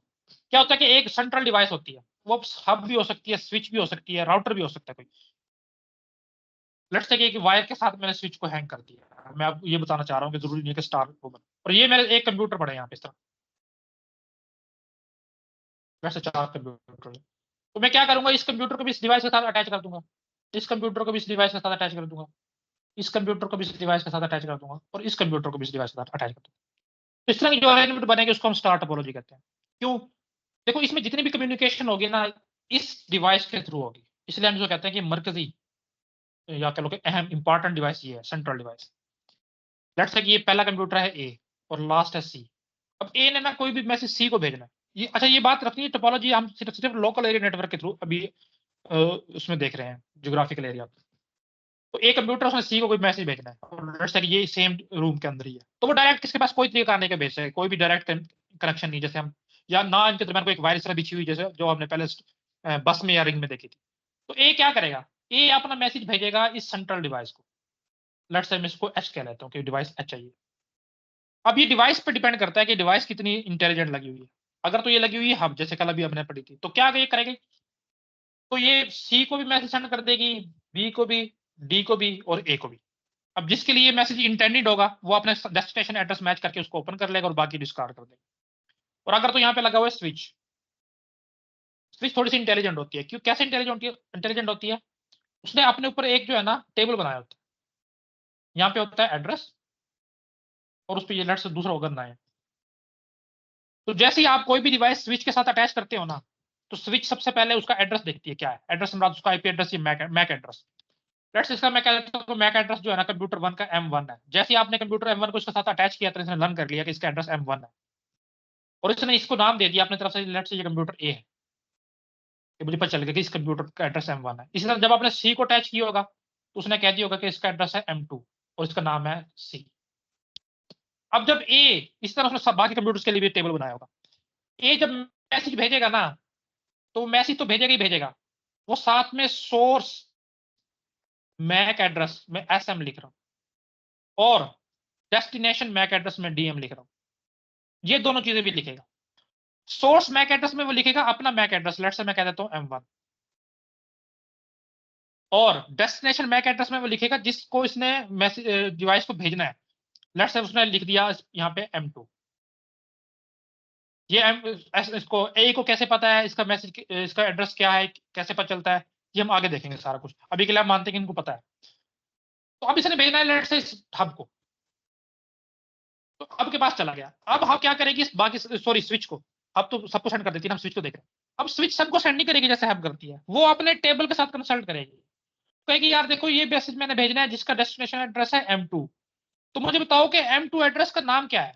तो मैं वो टेबल में देखेगा, टेबल में उसको पता चल जाएगा कि M2 एड्रेस का नाम है C, तो वो सिर्फ और सिर्फ मैसेज C को भेजेगा, C इसको रिसीव कर लेगा और बाकी जो भी इसको रिप्लाई वगैरह करना वो तो कर देगा।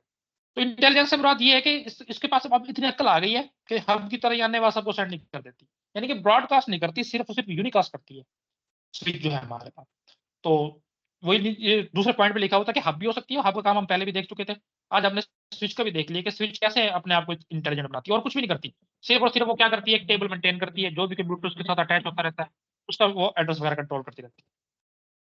जो स्टार टोपोलॉजी में ज्यादातर केबल यूज होती है वो कोएक्सियल केबल या RJ45, ये कनेक्टर का नाम है, इसके थ्रू जो केबल कनेक्ट होती है, ये ज्यादा यूज होती है। ये MCQs के हवाले से बस इतना ही अहम है, इसमें और ज्यादा कोई चीज है कोई नहीं। अच्छा देखो ये थोड़ा सा इंपॉर्टेंट है, इसमें एक MCQs आया हुआ है नंबर ऑफ केबल्स का। देखो मैश टोपोलॉजी हमारे पास, मैश टोपोलॉजी एक ऐसी टोपोलॉजी है जिसमें जितने भी कंप्यूटर इन्वॉल्व है ना वो सारे के सारे एक दूसरे के साथ डायरेक्टली अटैच होते हैं। लेट्स से मैं कहता हूँ कि 2 कंप्यूटर है तो क्या होगा, इनके दरमियान एक लिंक होगा। इस तरह अगर मैं कहता हूँ 3 कंप्यूटर है तो इसका इसके साथ भी होगा और इसके साथ भी होगा, बिल्कुल इसी तरह इस कंप्यूटर का इसके साथ भी होगा और इस कंप्यूटर का इसके साथ भी होगा, तो बिल्कुल इसी तरह इस कंप्यूटर इनके साथ भी है, इसके साथ भी है, जो इसके साथ डायरेक्ट अटैच हो सकते हैं। अच्छा मैं 4 के एग्जांपल लेता हूँ, लेट्स से कि 4 कंप्यूटर है मेरे पास, तो लेट्स से ये कंप्यूटर A है, तो कंप्यूटर A इसके साथ भी अटैच है डायरेक्ट, इसके साथ भी अटैच है डायरेक्ट और इसके साथ भी डायरेक्ट अटैच है। अच्छा लेट्स से इस कंप्यूटर का नाम ले लेता हूँ मैं B। अब B कंप्यूटर इस कंप्यूटर के साथ भी डायरेक्ट अटैच है, B कंप्यूटर A कंप्यूटर के साथ भी डायरेक्ट अटैच है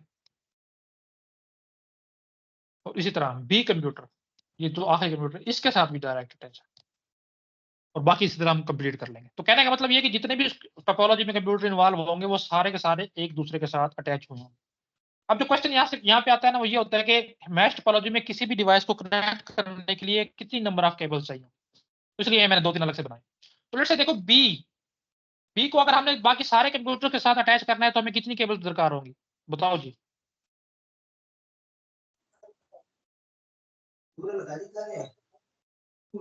डी को ए के साथ अटैच करने सर, सारे हाँ इस टोपोलॉजी में मैंने बी को तमाम कंप्यूटर के साथ अटैच करना है। 4 नंबर ऑफ कंप्यूटर मेरे पास, यहाँ पे मैं लिख लेता हूँ n = 4। तो बी को मैंने चारों कंप्यूटर के साथ अटैच करना है, तो कितनी केबल चाहिए? 3 चाहिए होंगी।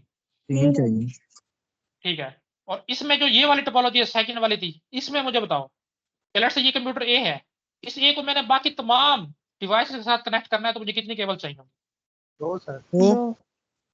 तो बस यही इसका फार्मूला है कि जितनी नंबर ऑफ आपके पास कंप्यूटर्स हो ना, उससे एक कम आपको नंबर ऑफ केबल्स दरकार होती है। ठीक है।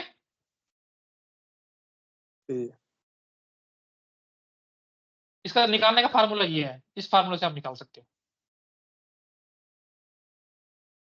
एन से मुराद यहाँ पे नंबर ऑफ कंप्यूटर्स होंगे जो भी इन्वॉल्व है, तो उसके साथ आप करके इसको निकाल सकते हो।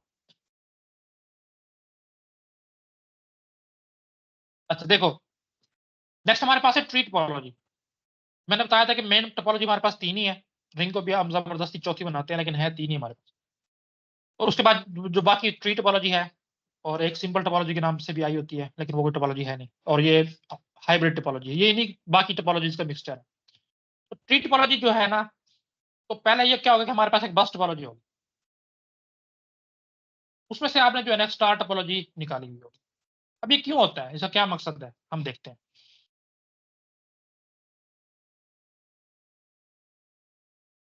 लेट्स से कि मेरे पास जो है ना एक मैंने यहाँ पे बड़ा सर्वर अपना, या कह लो कि कोई स्विच वगैरह अटैच लगाई हुई है, और मेरे लैब कॉलेज की लैब है और 2 लैब है, मैं इसको एक L1 कह रहा हूँ और इसको मैं एक L2 कह रहा हूँ।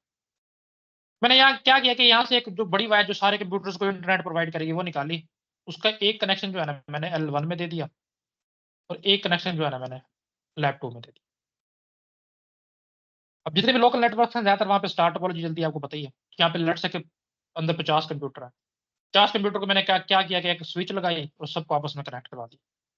इधर लैब 2 में लेट्स से के 20 कंप्यूटर है, एक स्विच लगवाई और बाकी सबको वहां पे कनेक्ट कर दिया। अब देखो स्विच की जरूरत क्यों पड़ती है, वहां से मेरे पास सिर्फ और सिर्फ एक केबल आ रही है, और आगे मैंने 50 कंप्यूटर को इंटरनेट प्रोवाइड करना है या कनेक्टिविटी प्रोवाइड करनी है।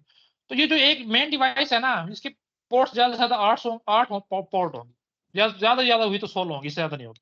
जो मेन डिवाइस होते हैं आपके पास, कंप्यूटर आपने 200 अटैच करने हैं, तो आप सारे के सारे कंप्यूटर डायरेक्ट इसके साथ अटैच नहीं कर सकते, और ये है भी कॉस्टली कि एक कंप्यूटर 200-300 मीटर के फासले पड़ा है, वहां से एक वायर लाके जो है ना आप मेन कंप्यूटर के साथ लगाओ, तो कभी भी ये आपको प्रेफरेबल नहीं होता कि इतनी बड़ी वायर लगाओ। तो आप यही करते हो कि एक मेन वायर निकालते हो। घर में भी वायरिंग की एग्जांपल मैंने इसलिए दी थी। अब ये नहीं हो सकता कि आप हर बल्ब से एक तार लगा के जो है ना मीटर में लगाओ, हर एक पंखे की तार वहां से लगा के मीटर में लगाओ, इस तरह आप नहीं कर सकते, बहुत ज्यादा कॉस्टली भी पड़ता है आपको, और वायर भी, और उनको मैनेज करना भी बहुत मुश्किल हो जाता है, समझ नहीं आती कि कौन सी वायर कहाँ से आ रही है।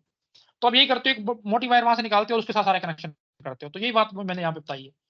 तो अब ये देखो, मेन वायर हमारे पास थी बस टोपोलॉजी। बस टोपोलॉजी कहती है ना, एक बड़ी वायर बिछाओ और उसके साथ पूरे के पूरे जो है ना एक डिवाइस या कंप्यूटर कनेक्ट करता हो। तो यहाँ पे भी एक डिवाइस ही कनेक्ट हुई है, स्विच है, वो है तो नोड ही। तो इस तरह मजीद भी हो सकती है। तो देखो ये है बस, आगे बस के अंदर मजीद एक जो है ना स्टार ऐड होगी। तो इस तरह के जो हमारे पास अरेंजमेंट बनती है बहुत कॉमन है, उसको हम बोलते हैं ट्री टोपोलॉजी।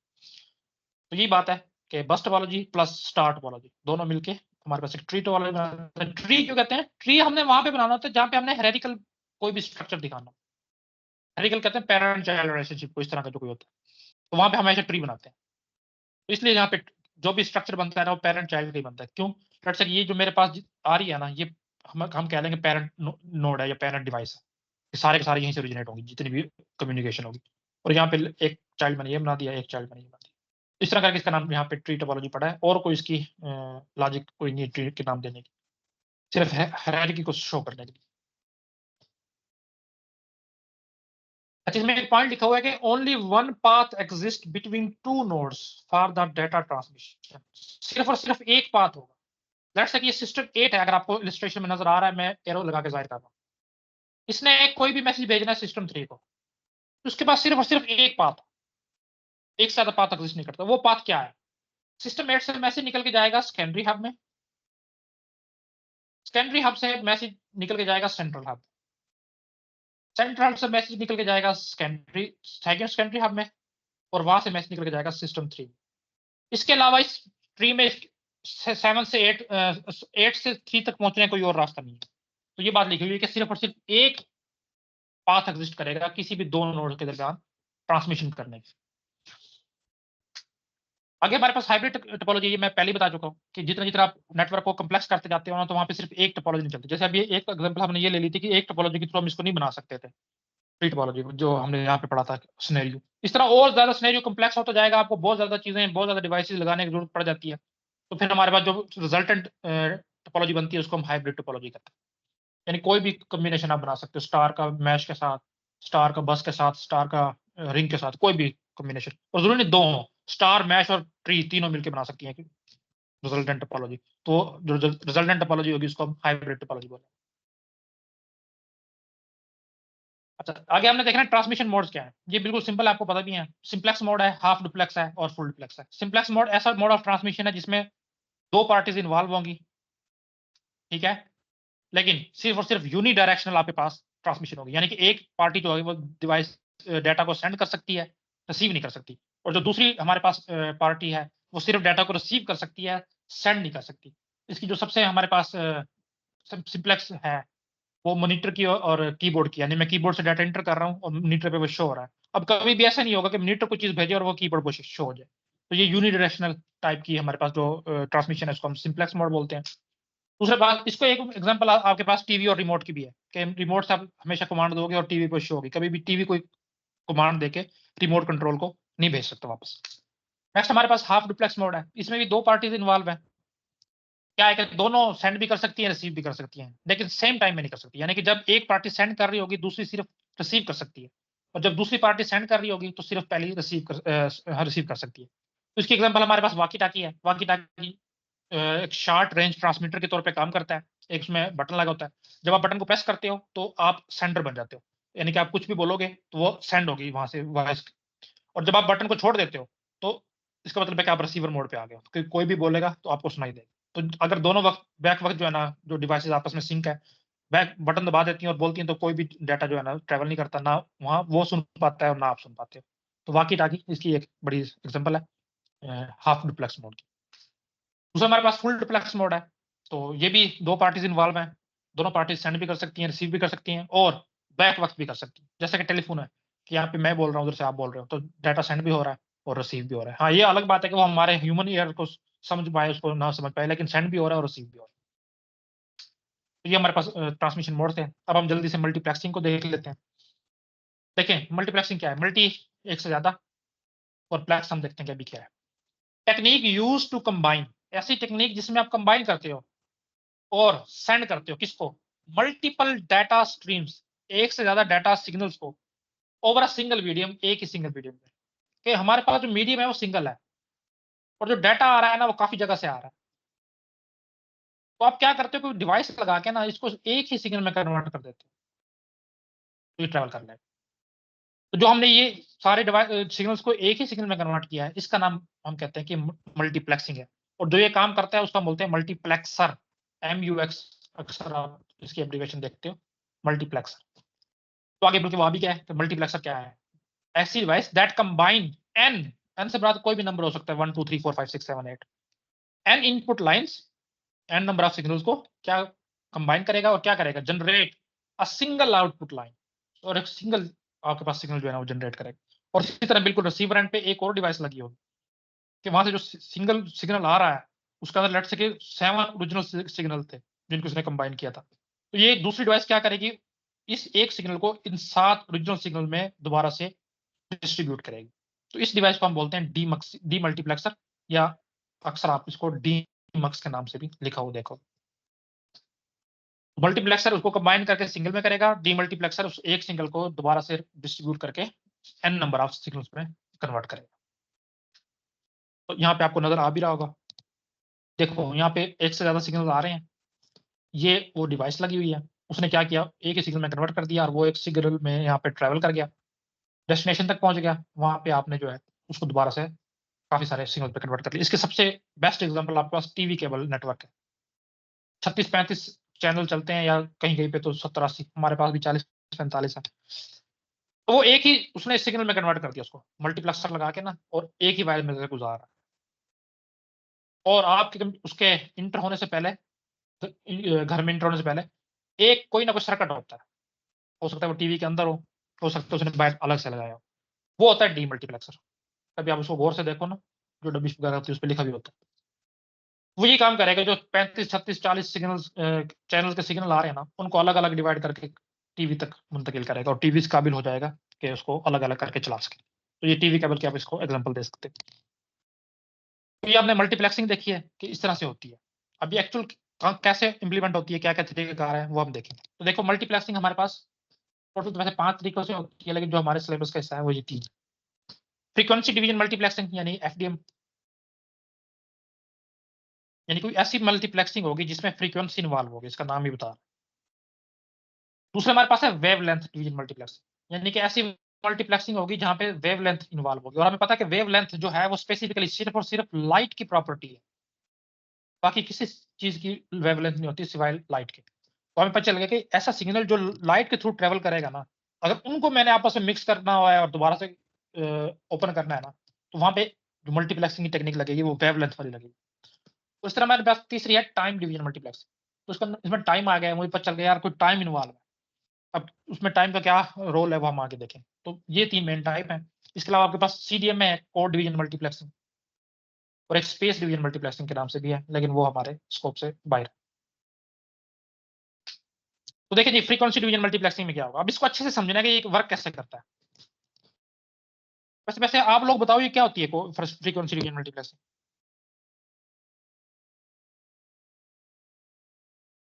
एक चैनल के ऊपर मुख्तलिफ बैंड विड्थ में डिवाइड करके एक चैनल के ऊपर सब मुख्तलिफ फ्रिक्वेंसी को जो हम इकट्ठा सिग्नल करके भेज सकते हैं। अच्छा ठीक है, अब ये इन्होंने बिल्कुल ठीक बताया है कि सिग्नल काफी सारे आ रहे हैं। तो आप क्या करते हो, जो आपके पास मेन चैनल है ना, उसको मुख्तलिफ फ्रीक्वेंसीज के बैंड में कन्वर्ट कर देते हैं। ये क्या होता है, आज हम इसको अच्छे से समझेंगे कि ये कैसे कन्वर्ट किया जाता है। अब होता क्या है, ये जो सिग्नल है ना, मल्टीप्लेक्सर लगाया जाता है।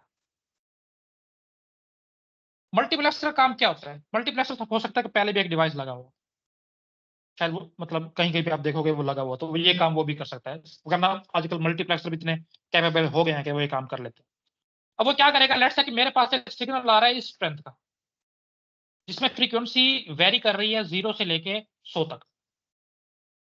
तो ये जो स्पेसिफिक मैंने डिवाइस लगाई है, कहीं कहीं पे आप डिवाइस लगी हुई देखोगे, या मल्टीप्लेक्सर, वो क्या करेगा, इस 0 से लेके 100 तक जो एक्सपेंड कर रही थी, इस सिग्नल को कन्वर्ट करेगा 0 से लेके 20 तक, सिर्फ कंप्रेस कर देगा। ये इतना सिग्नल हो गया। अच्छा, इसी तरह एक और सिग्नल आ रहा था, वो मेरे पास 0 से लेके लेट्स से 90 तक था, एक्सपेंड कर रहा था, उसकी फ्रीक्वेंसी ये थी। उसको ये कन्वर्ट करेगा लेट्स से 20 से लेके 40 रेंज के दरमियान। इस तरह कोई तीसरा सिग्नल मेरे पास आ रहा है, उसकी भी कोई रेंज होगी, उसको ये कन्वर्ट कर देगा 40 से लेके 60 की रेंज के दरमियान, बेशक जो भी उसकी ओरिजिनल रेंज हुई। अब इसका फायदा मुझे क्या हुआ, एक मिनट,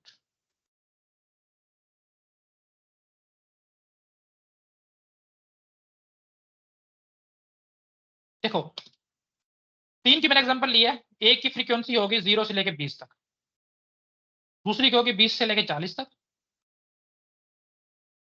और लास्ट वन की हो गई 40 से लेके 60 तक।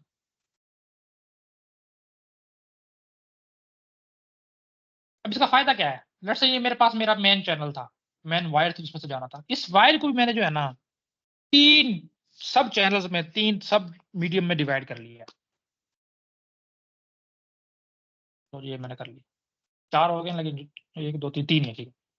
इसमें से जो पहला पहला मेरा सब मीडियम बना है, सब चैनल बना है, उसकी फ्रीक्वेंसी है 0 से लेके 20 तक। अगर 0 से लेके 20 तक कोई भी डाटा आता है, कोई भी सिग्नल आता है ना, वो इस चैनल में से जाए, और 20 से लेके अगर 40 तक कोई डाटा आता है वो इस चैनल में से जाए, और 40 से लेके 60 तक कोई डाटा आता है ना, वो इस चैनल में से जाए। देखो उन ओरिजिनल चैनल्स की फ्रीक्वेंसी हो सकता है किसी की 500 भी हो, लेकिन मैंने उनको कंप्रेस करके ना एक रेंज में कन्वर्ट कर लिया। अब क्या होगा, बैक वक्त ये 3 सिग्नल आएंगे, एक इसमें से ट्रेवल करेगा, एक इसमें से ट्रेवल करेगा, एक इसमें से ट्रेवल करेगा। तो देखो ये तो हमने मल्टीप्लेक्सिंग पढ़ी थी कि मल्टीपल सिग्नल जो है ना एक ही चैनल के थ्रू जा रहे हैं, और आपको ऐसा लग रहा है कि सिंगल सिग्नल जा रहा है। तो बिल्कुल इसी तरह तीनों के तीनों ट्रेवल करेंगे, और एंड पे भी इस तरह हमने एक डीमल्टीप्लेक्सर लगाया होगा, वो इसको कन्वर्ट करके इसकी जो ओरिजिनल फ्रीक्वेंसी थी अगर 0 से 100 तक थी तो उसमें कन्वर्ट कर देगा, इसकी जो 0 से 90 थी उसमें कर देगा, इसकी 0 से 500 तक थी तो उसको कर देगा, और ये ओरिजिनल जो है ना आगे शिफ्ट हो जाएंगे। तो ये होती है हमारे पास फ्रीक्वेंसी डिवीजन मल्टीप्लेक्सिंग, कि सिग्नल्स को आप फ्रीक्वेंसी की बेस पे एक रेंज में कर लो और फिर उसी रेंज के हिसाब से आप अपने चैनल को भी डिवाइड कर लो, और जो सिग्नल जिस रेंज में लाई कर रहा है ना उसी सिग्नल बैंड में से या चैनल में से उसको ट्रांसफर करवा दो। समझाइए क्या है एफडीएम? सर मुझे समझ नहीं आया। जी क्यों समझ नहीं आई? क्या चीज ऐसी थी इसमें जो समझ नहीं आई भाई? सर इसमें दो चीजों में कंफ्यूज हो रही हूँ। जैसे वो भाई ने ये बताया बोलना कि जो है वो हम एक सिंगल जो है मीडियम को डिवाइड कर देंगे, ठीक है, फ्रीक्वेंसी की ठीक बेसिस है। पे। आपने दूसरा वो हम्म। बैंडविड्थ का बताया, वो समझ नहीं आई। बैंडविड्थ तो मैंने बोला ही नहीं है, बैंडविड्थ कैपेसिटी को बोलते हैं अच्छा कि एक चैनल में से कितना डाटा ट्रेवल कर सकता है, वो उसकी बैंडविड्थ कहलाती है। तो ठीक अगर है। मेरे मीडियम में से बैक वक्त 8 MB डाटा जा रहा था ना, और मेरे पास 8 MB जगह एक सिग्नल था ही नहीं जिसकी कैपेसिटी 8 MB की थी, तो मैंने क्या किया कि उसको 4 MB के दो बना दिए, और हाँ 4 वाला मेरे पास था तो एक को मैंने 4 वाला दे दिया, दूसरे को भी 4 वाला दे दिया। तो देखो अगर आप मल्टीप्लेक्सिंग नहीं करते तो आपके पास जो चैनल आपको एलोकेट किया गया ना, आप उसकी फुल कैपेसिटी से फायदा नहीं उठा सकते। देखो शायद नाजर ऐसे होगा कि 8 MB का कुछ डेटा आपने इकट्ठा भेजना होगा, वरना क्या होता है व्हाट्सएप यूज कर रहे हो, 1 KB का डेटा जा रहा है, तो 1 KB का डेटा अगर अकेले वक्त में जाए और 8 MB की चैनल को घेर के जाए तो कोई समझ आती है इसका यूटिलाइजेशन इसकी ठीक हो रही है?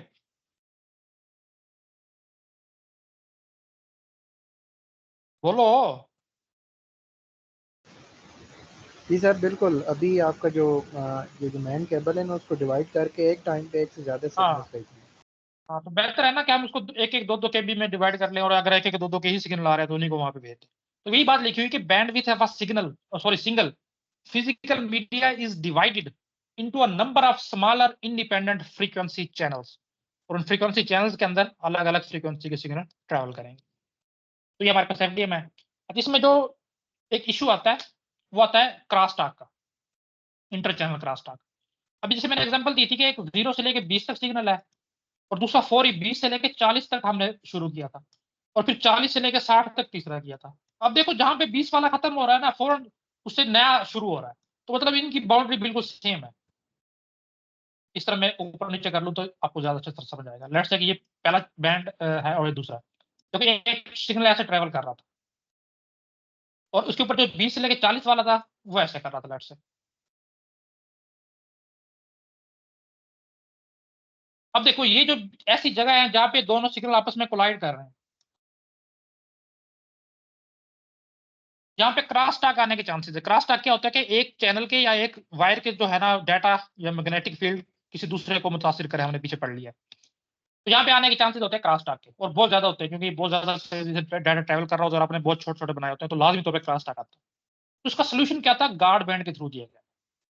अब ये गार्ड बैंड क्या है? हमने कहा यार देखो 0 से लेके 20 तक तो आपने डिवाइड कर लिया है, तो आप ऐसा करो कि 20 से लेके 21 वाला जो है ना फ्रीक्वेंसी का जो है पोर्शन, उसको खाली छोड़ दो। नेक्स्ट सिग्नल आप शुरू करो 21 से लेके 41 तक।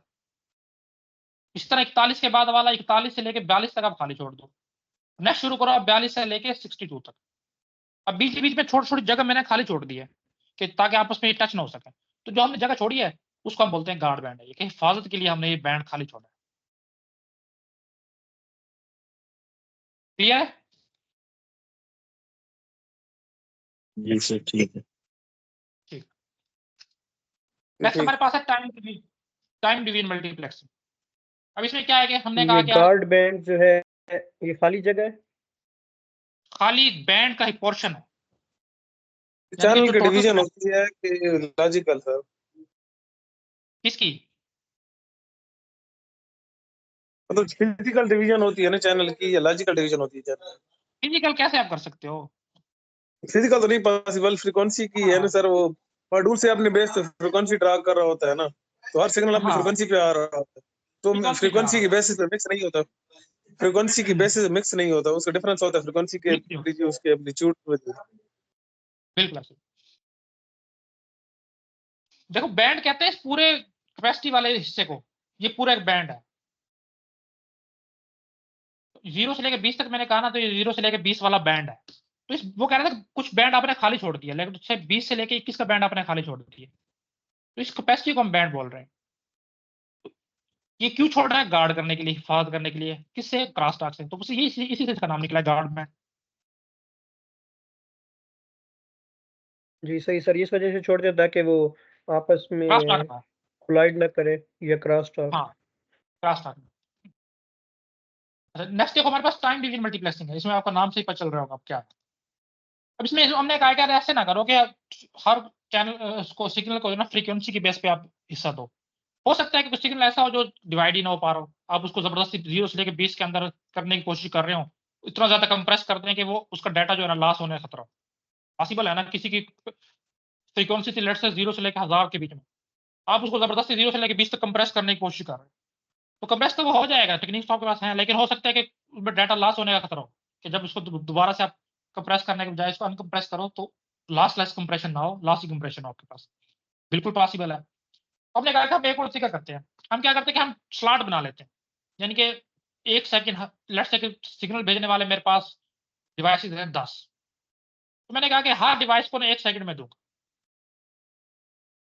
उस 1 सेकंड के पास के वक्त ना पूरे का पूरा जो पूरे कैपेसिटी है, बैंडविड्थ है ना चैनल की, उस पूरे के पूरे डिवाइस के पास है, जितना बड़ा मर्जी डाटा उस और जितना मर्जी डाटा वो भेजे 1 सेकंड के अंदर। लेट्स से कि ये ए डिवाइस है, ये बी है, ये सी है और ये डी, हम 4 ही ले लेते हैं। तो ये सिंगल मेरे पास जो है ना चैनल, तो मैंने यहाँ पे टाइमिंग रख ली। पहला टाइम स्लॉट थी ए का, अगर ए के पास कोई डाटा था ठीक है, तो यहाँ पे जो है ना भेज देगा। अब जितना मर्जी डाटा है वो इसी के अंदर, छोटा है कम है ज्यादा है वो इसी के अंदर जा रहा है। नेक्स्ट टाइम स्लॉट बी को मिल गई, तो बी ने डाटा भेजना शुरू कर दिया। नेक्स्ट सी को मिल गई, नेक्स्ट डी को मिल गई, भेजना शुरू कर दिया। अब देखो चैनल एक ही है और multiple station, multiple computers, multiple devices data भेज रही हैं, तो इसको हमने नाम दिया है टाइम डिवीजन मल्टीप्लेक्सिंग। और याद रखना ये यूज होती है डिजिटल सिग्नल। अगर आपके पास जो डाटा ट्रेवल कर रहा है वो है डिजिटल, तो तब आप टाइम डिवीजन लगाते हो। एनालॉग की सूरत में आप फ्रीक्वेंसी लगाते हो, क्योंकि हमने देखा था कि फ्रीक्वेंसी जो है ना वो एनालॉग इस तरह ट्रेवल कर रहा होता है। अच्छा, इसमें क्या है कि 2 तरह की है ये हमारे पास मल्टीप्लेक्सिंग, सिंक्रोनियस और स्टैटिस्टिकल या एसिंक्रोनियस। अब ये क्या होती है इसको भी हम जल्दी से देख लेते हैं। देखो सिंक्रोनियस क्या है। सिंक्रोनियस कहती है कि आपके पास 3 डिवाइसेज है ना, ए बी सी, तो आपने लेट्स से मैं टाइम लेके चल रहा हूँ 1 सेकंड, तो हर डिवाइसेज को 1-1 सेकंड देना। अब लेट्स से कि एक को आपने पहला सेकंड दिया, ए के पास डाटा था भेजने का, ए ने भेज दिया। अब आपने बी को दिया, बी के पास डाटा नहीं है भेजने का, तो स्टूडेंट ये होना चाहिए था कि वो सी को कहता है कि आप भेज दो कि मेरे पास नहीं। सिंक्रोनियस टीडीएम कहता है बेशक किसी स्टेशन के पास डाटा है सेंड करने के लिए या नहीं है, जो टाइम स्लॉट उसे दी गई है वो उसको होल्ड करके रखेगा। हाँ, वो 1 सेकंड एक्सपायर हो गया फिर वो सी को दे देगा, सी के पास हुआ तो सी भेज देगा, वरना सी भी 1 सेकंड तक चैनल को बिजी रखेगा और फिर दोबारा से वो ए को दे दे। तो ये हमारे पास है सिंक्रोनियस टाइम डिवीजन मल्टीप्लेक्स। अच्छा, अब हम देख लेते हैं, समझ आ गई इसकी क्या है ये? यस सर, समझ आ गई। सर रिपीट अब हमारे करते पास देखो मैंने कहा है कि जितनी भी डिवाइसेस है ना सारों को आपने 1-1 सेकंड देना है। 1-1 सेकंड मैं मान के चल रहा हूँ, टाइम स्लॉट कुछ भी हो सकती है, 10 है, 20 है, 25 है, सबको 1-1 सेकंड देना। उस सेकंड के दौरान वो डाटा ट्रांसफर कर सकते हैं। अगर तो उनके पास डाटा है ठीक है, अगर नहीं भी है फिर भी वो 1 सेकंड उन्हीं के पास है,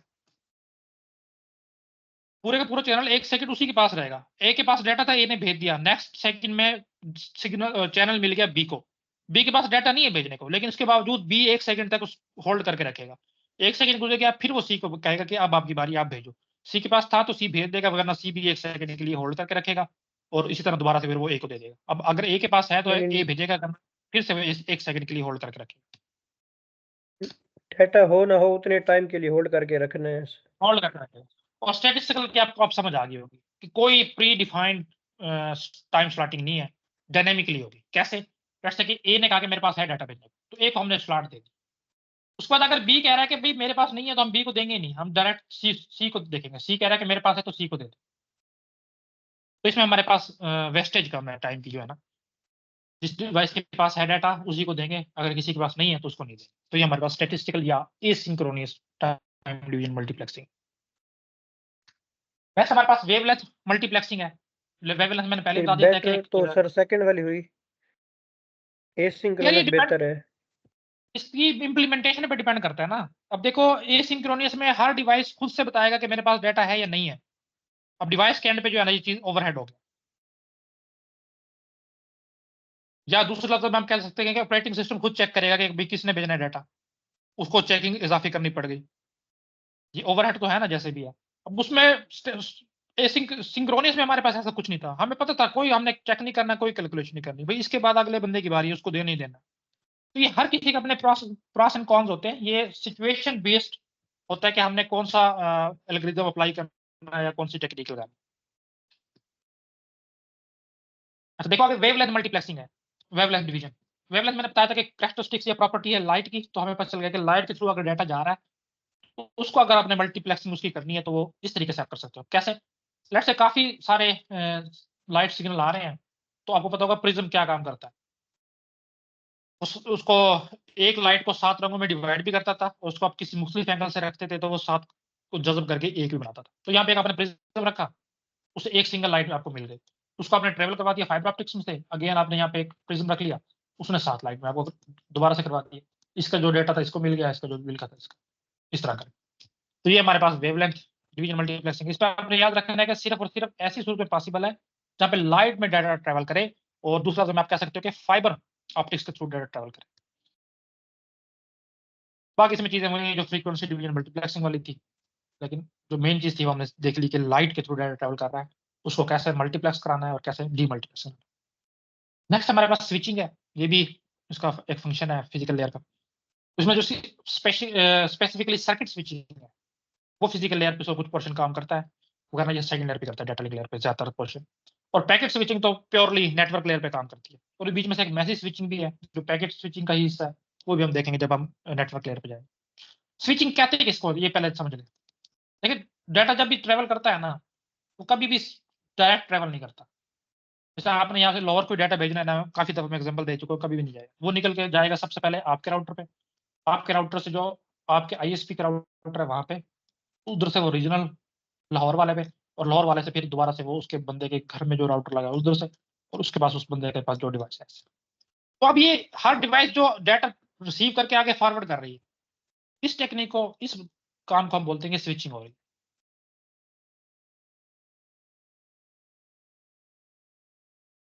देखो, transferring the information from one computer network to another network is known as switching. Let's say ये एक अलग नेटवर्क था और ये कोई राउटर लगा हुआ था, इस तक पहुंचाया आपने, या स्विच लगी हुई थी, इससे ही इस तक पहुंचाई, तो एक नेटवर्क से एक स्विच से दूसरे डिवाइस तक ट्रैवल कर रहा है डाटा, इसको हम बोलते हैं कि स्विचिंग। 3 टाइप की है, सर्किट, पैकेट और मैसेज। तो हम देख लेते हैं ये बीच में कहां से आ गया। अच्छा, बाकी हम क्योंकि टाइम हो गया, अगली क्लास को उनके मैसेज आना शुरू हो गए, तो सर्किट स्विचिंग से आगे इंशाल्लाह ताला जो है ना हम कल स्टार्ट करें। वैसे मेरा इरादा तो था इसको हम खत्म कर दें, थोड़ा सी रहता, बस ये आखिरी था, कोई ना हम कल कर ले। ठीक है जी, आज के लेक्चर में किसी को इशू है तो मुझे बता दें।